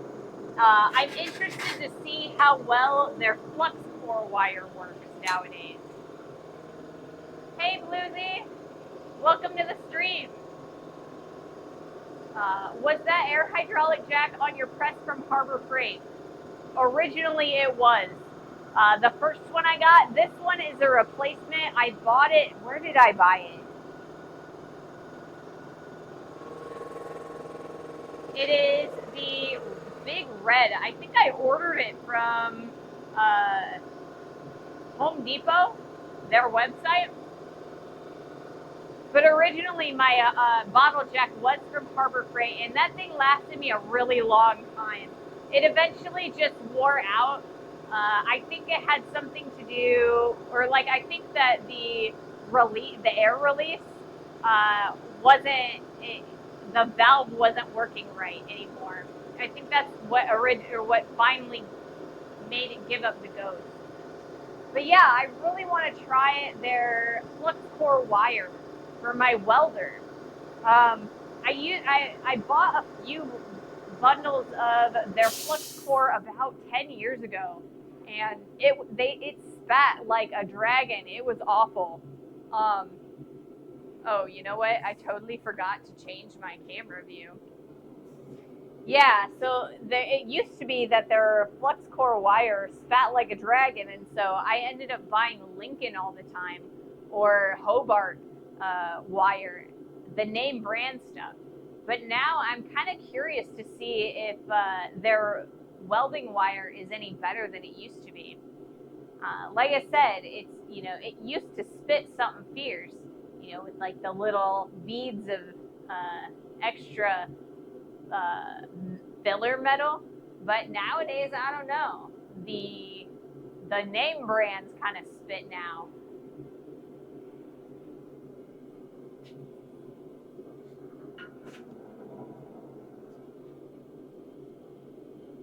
I had the same experience with my FlexCore MIG. Name branded much better. Yeah. Have you used it recently? I mean, the current MIG I have, or like I guess it's not really a MIG, it's like a FlexCore combo, but it is a Lincoln that I bought on clearance at Lowe's while I worked there. It was originally the display piece, and I got all of the goodies from that. I got it super super cheap. Um, but yeah, I've always done Lincoln or Hobart wire for it. Maybe you just get better or got better at welding. I mean, I found that there was a significant difference between, or when I changed between the two wires. And I have gotten a whole bunch better at welding between then and now. Like, hands down, I've definitely gotten better, but I kind of feel like the welding wire also kind of sucked back then. Like I said, I am interested to see if it's any better now. I feel like it probably is. So we have an ad coming up in about a minute. So once that ad is done, I'll probably do my next heat. We're gonna keep on keeping on, and it looks like we've got about a half an hour left in our stream, and I probably will end on time today. So if we don't make it quite as far as I wanted to today, we will finish up drawing this out and start working with the drift on Friday. It's a little bit like rifles and ammo. Some combos work better. I'm not amazingly familiar with weaponry, but I believe you. I have shot weaponry, like guns, on a range under like supervision and stuff, but I've never been like a big gun nut. I only did it a few times, so I guess I don't feel equipped to be able to like really comment on that.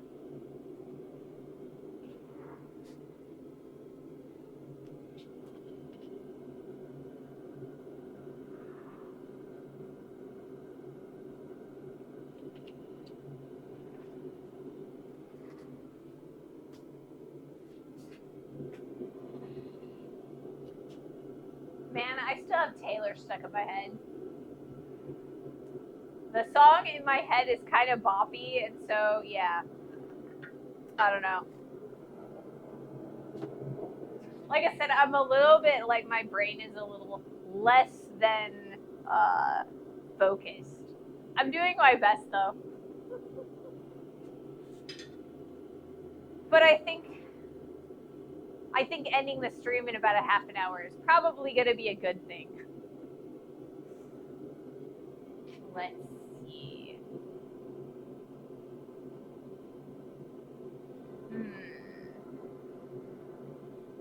think we're making pretty good progress. We're getting a lot of length out.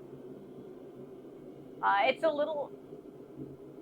just shake it out. Yes, I gotta shake it off. Taylor tells me to shake it off.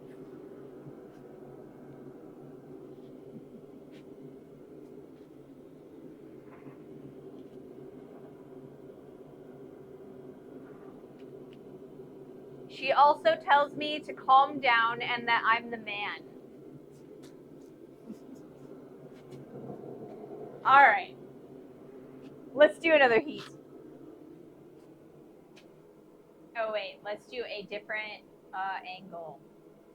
Or maybe we'll not do a different angle. We'll just record. Here we go.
Without my intro, am I really here? You are, Boozy. Intro or no, you are here. What did I miss? One should never tell a woman to calm down.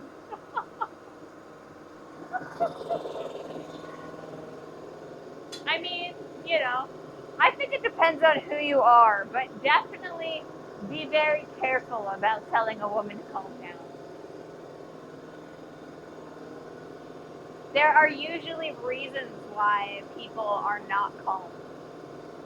Yeah, you should if you don't want them to calm down.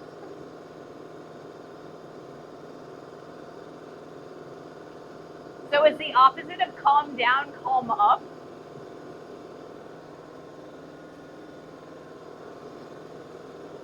I don't know. I think that would be a weird thing to say. Calm up.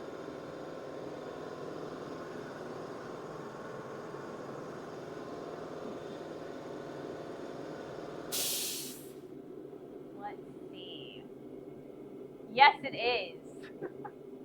I mean, up is the opposite of down, right? Um. So yeah. It just, I feel like that's not something that we normally say or would say in English.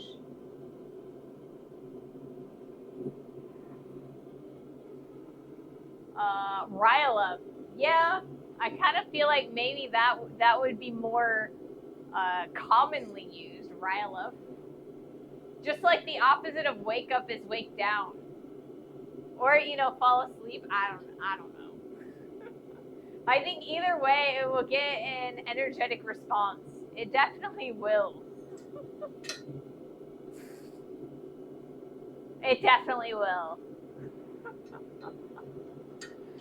I feel like it's not just a thing about women, though. If you tell a guy to calm down, he's definitely not likely to calm down. I think it's just in general, don't tell people to calm down unless they're, because they're gonna not calm down.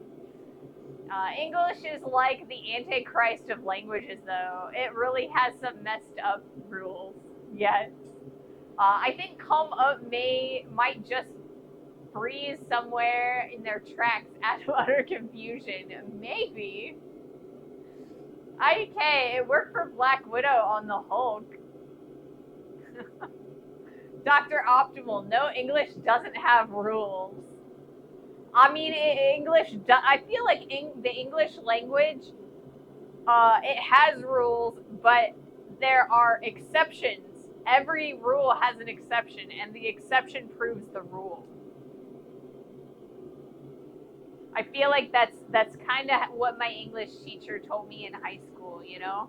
There are always exceptions in English.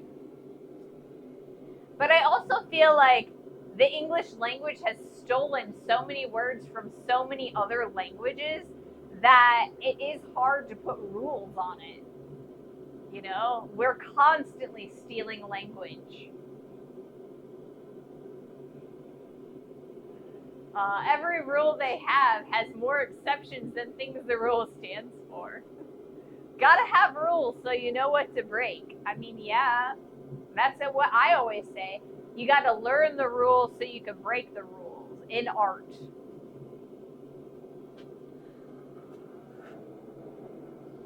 Because I feel like, you know, you gotta know the rules so you know why you're breaking the rules. It's not just about breaking the rules, it's about the purpose behind breaking the rules.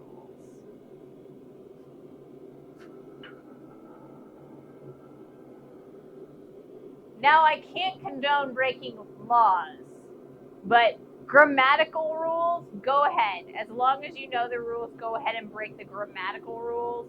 Go ahead and break, like, you know, art rules, you know. Mahalo, fingers, toes and noses, easy to break. Art is full of anarchy. It is. But I feel like if you're going to break art rules, you really should know the art rules and why you're breaking them. Have a purpose for it. I mean, art is all about intention. And if you don't have intention with your art, even if it's like the most like surface level basic intention, it's just not art. The exception to that is music. Music actually does have rules. Music also does have a lot of rules, but you can break those rules on occasion. There have been some amazing pieces of music by some prodigy art or like musicians that break all the rules. You know, it's just you got to know the rules. All right, let's do another heat.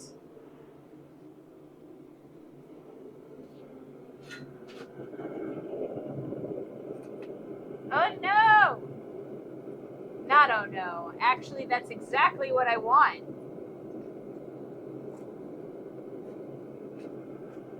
We're starting to get thin enough that it's getting a little bit harder for me to use my tongs. And that's exactly what I want to happen.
Music is based on math, so it does have a structure and rules.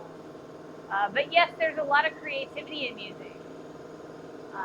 You should listen to Eastern music compared to Western music. You'll notice they are polar opposites. Sometimes breaking the rules in music can be painful to the listener or to the performer. It definitely can be. However, that's why I say you gotta know the rules before you can break them. Because you can break rules without making it painful. Like I said, gotta have a purpose. Having performances that sing or play quarter or fourth tone differences to the true note is painful if you, like me, have absolute hearing. I mean, yeah, it can be definitely painful, especially if you perfect pitch. I think absolute hearing and perfect pitch are the same thing. Although I love Tibetan throat singing, there is some amazing vocalists out there. Tibetan throat singing. There's also I think Aboriginal music has a similar tonal or vocalization at times. Go to your local karaoke and you'll hear rule breaking. Yeah, they are. Yes, so I am a musician. I play both the drums and keys. More chording than actual piano. So I can't play like Beethoven, and I can't really read music very well, but I can play chords. But yeah, I am a musician. I don't quite have perfect pitch, but when I was younger, I was close to perfect pitch. I just don't have the hearing range anymore to have perfect pitch.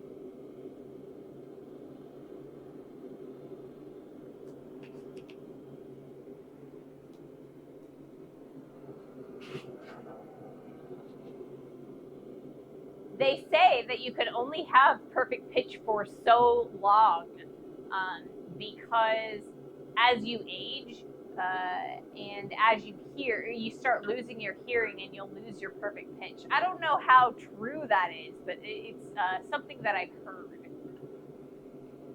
So you ever break out in a drum session with your anvil and tongs? I mean, I could.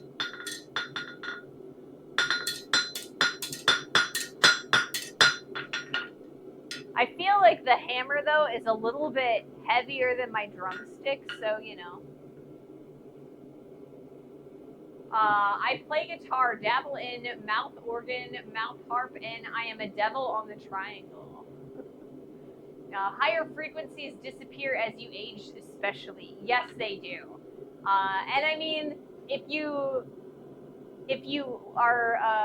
wear sound canceling headphones a lot, you also start losing some of your tones. They're more of the lower tones that you end up losing.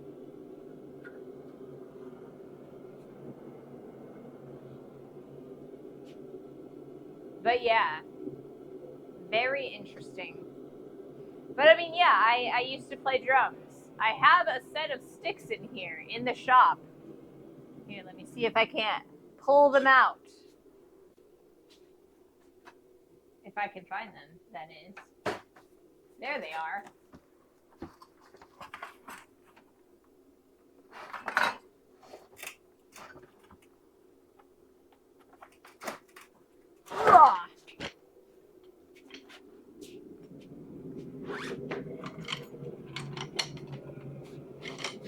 Drumsticks. Ooh, those are my nylon tipped ones. But yeah, it used to be my my stick bag.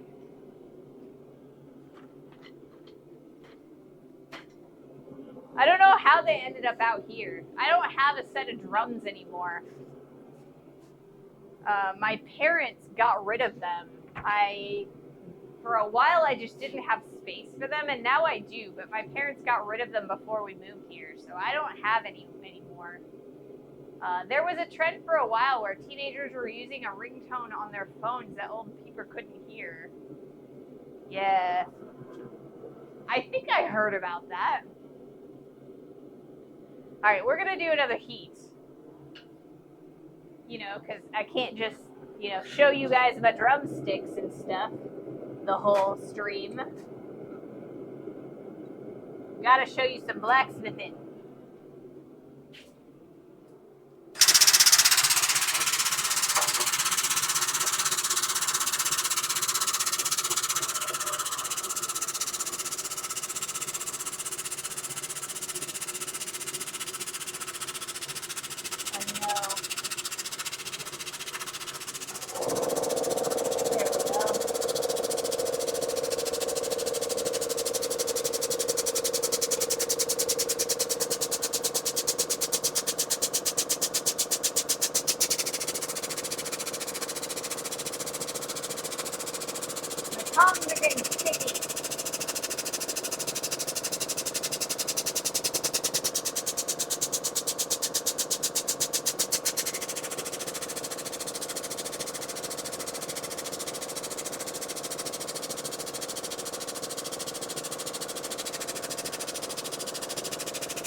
Whoa.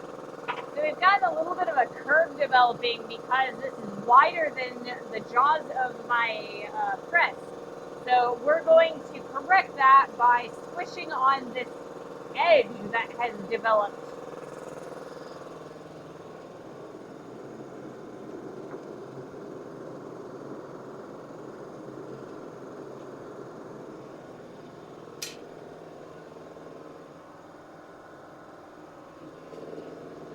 Time to repurpose that old apron into a drum. Excellent idea, but then she would need a new apron too. We're not old, we're youth impaired. Accidental welding the tongs to the piece. Something like that. It was actually, my tongs are just a little bit sticky for some reason.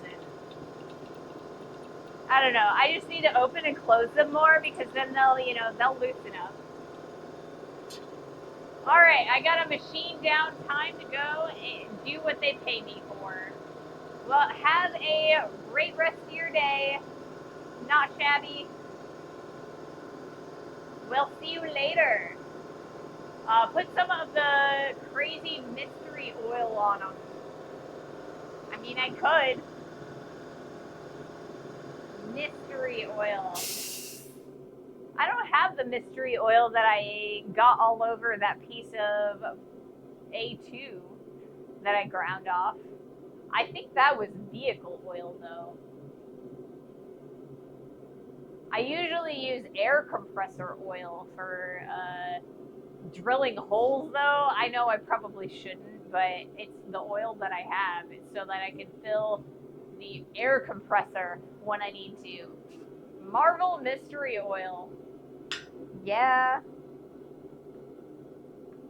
Marvel mystery oil. That sounds like something that you'd be able to, you know, order in the back of a comic book.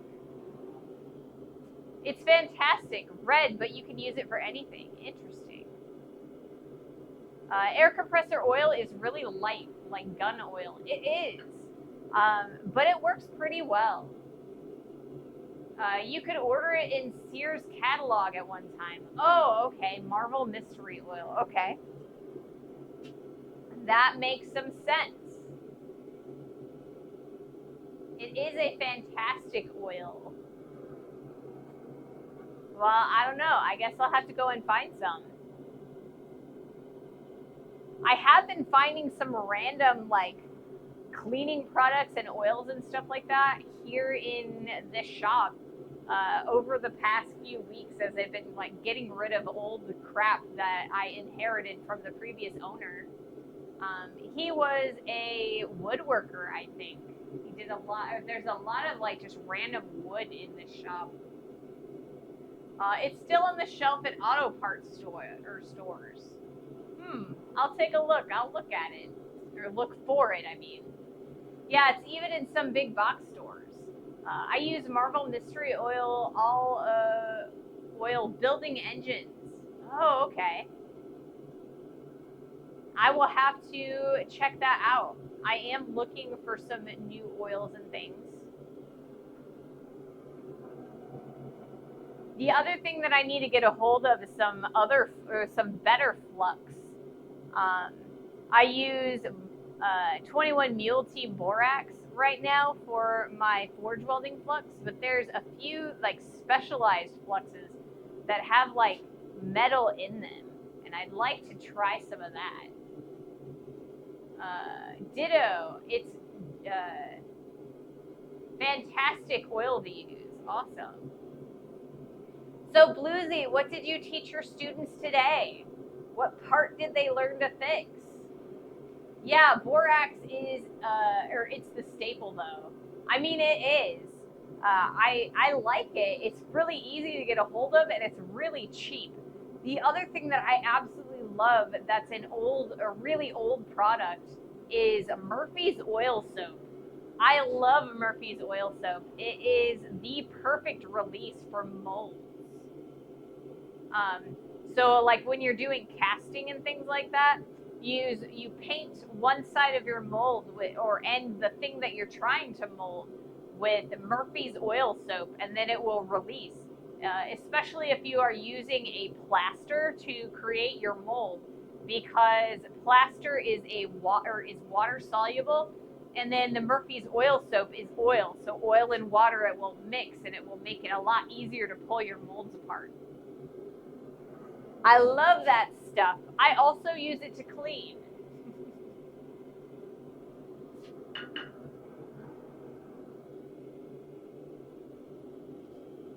All right, I'm gonna do 2 more heats today. Like I said, I want to do a couple heats on that spine that I've created. It's creating a weird curve. And if I use the press on the opposite side, it will temper that curve. So we're going to do 2 more heats to try and fix that. And then we will be back on Friday to finish fixing that and then start putting the hammer eye hole, or I guess the axe eye hole, in there with the axe eye drift. All right. So let's do our next heat.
All right, we're gonna go on this side next, and that'll be our last heat for the day.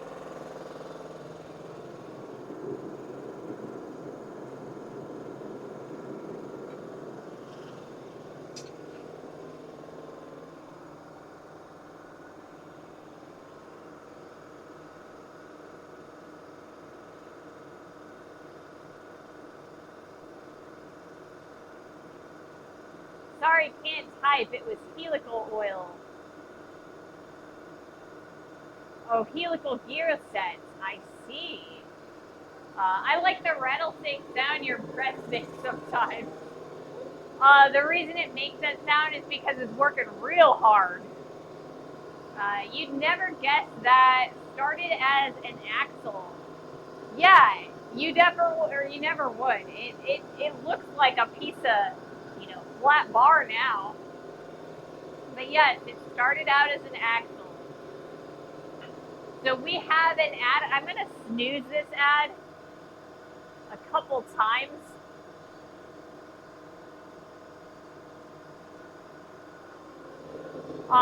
That way you guys don't have to watch an ad as the last thing that you watch on the channel today. It'll probably take us a good, I don't know, maybe 5-ish minutes to heat this guy back up. We'll do that last heat, and then I will raid off. So we've got one more heat left today. If you guys would like to raid to anyone specific, please let me know. I always take suggestions. You guys know the drill, though. That is one of the best things about steel and iron. One of the most reusable things on the planet. Yeah, I mean, it is so convenient to recycle metal, there are certain metals that it's a lot easier to recycle than others. Like, it is very possible to recycle aluminum and aluminum cans, but if you are not an industrial recycler, you don't get nearly the percentage back that you put in. Like, as an industrial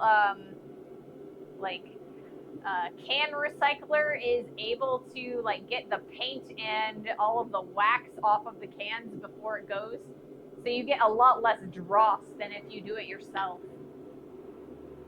If you do it yourself, you can start with 6 large bags of garbage bags of cans, and you end up with this much aluminum at the end. But an industrial complex is able to get so much higher percentages. But I mean, most of the metal material that we use today is recycled. And that's why for certain scientific pieces of equipment, they actually have to salvage ships to get the metal the only metal that they can use, because after they dropped the atomic bombs, it has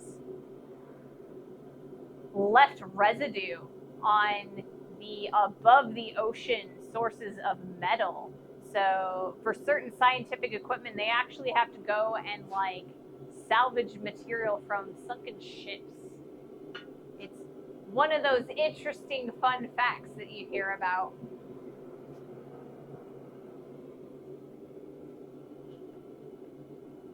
But yeah.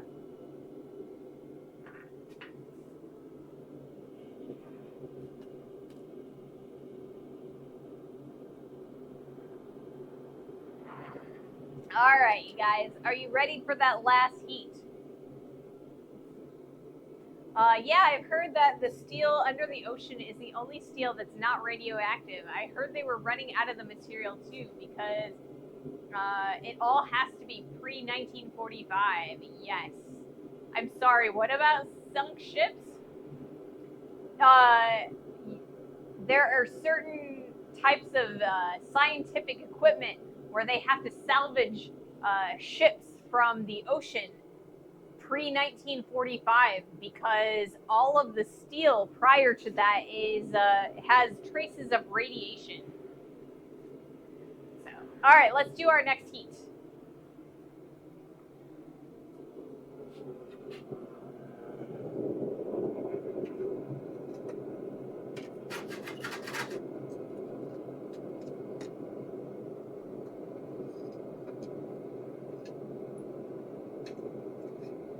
Maybe if I could pull this out of the forge, it would help.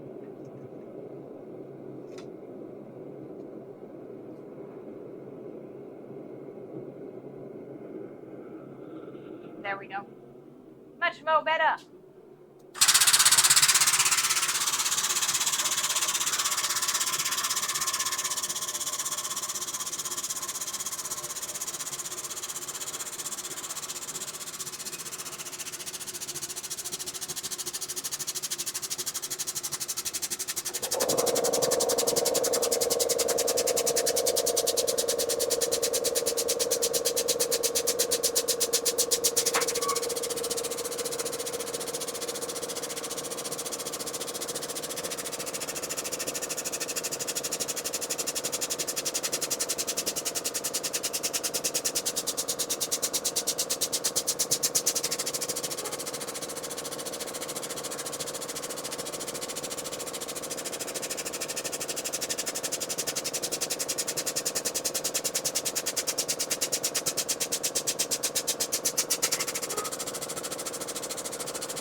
Alrighty, guys.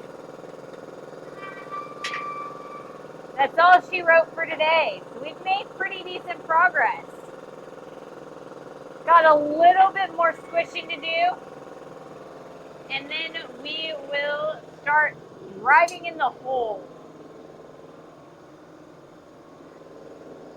Yeah, we weren't very smart about nuking or exploding nukes for a while. They exploded them everywhere for a time. All squished. Yay. Yes. Alright, guys. Thank you guys so much for joining me today. I will be back on Friday. And I hope that I will have a updated outro for you guys.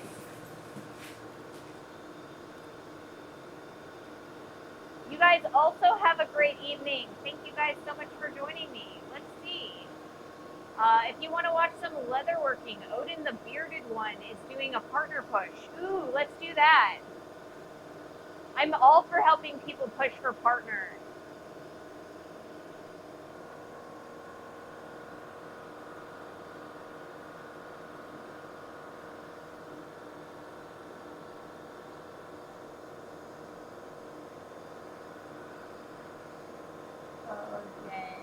It's spelled Odin the Beard. Haha, there we go.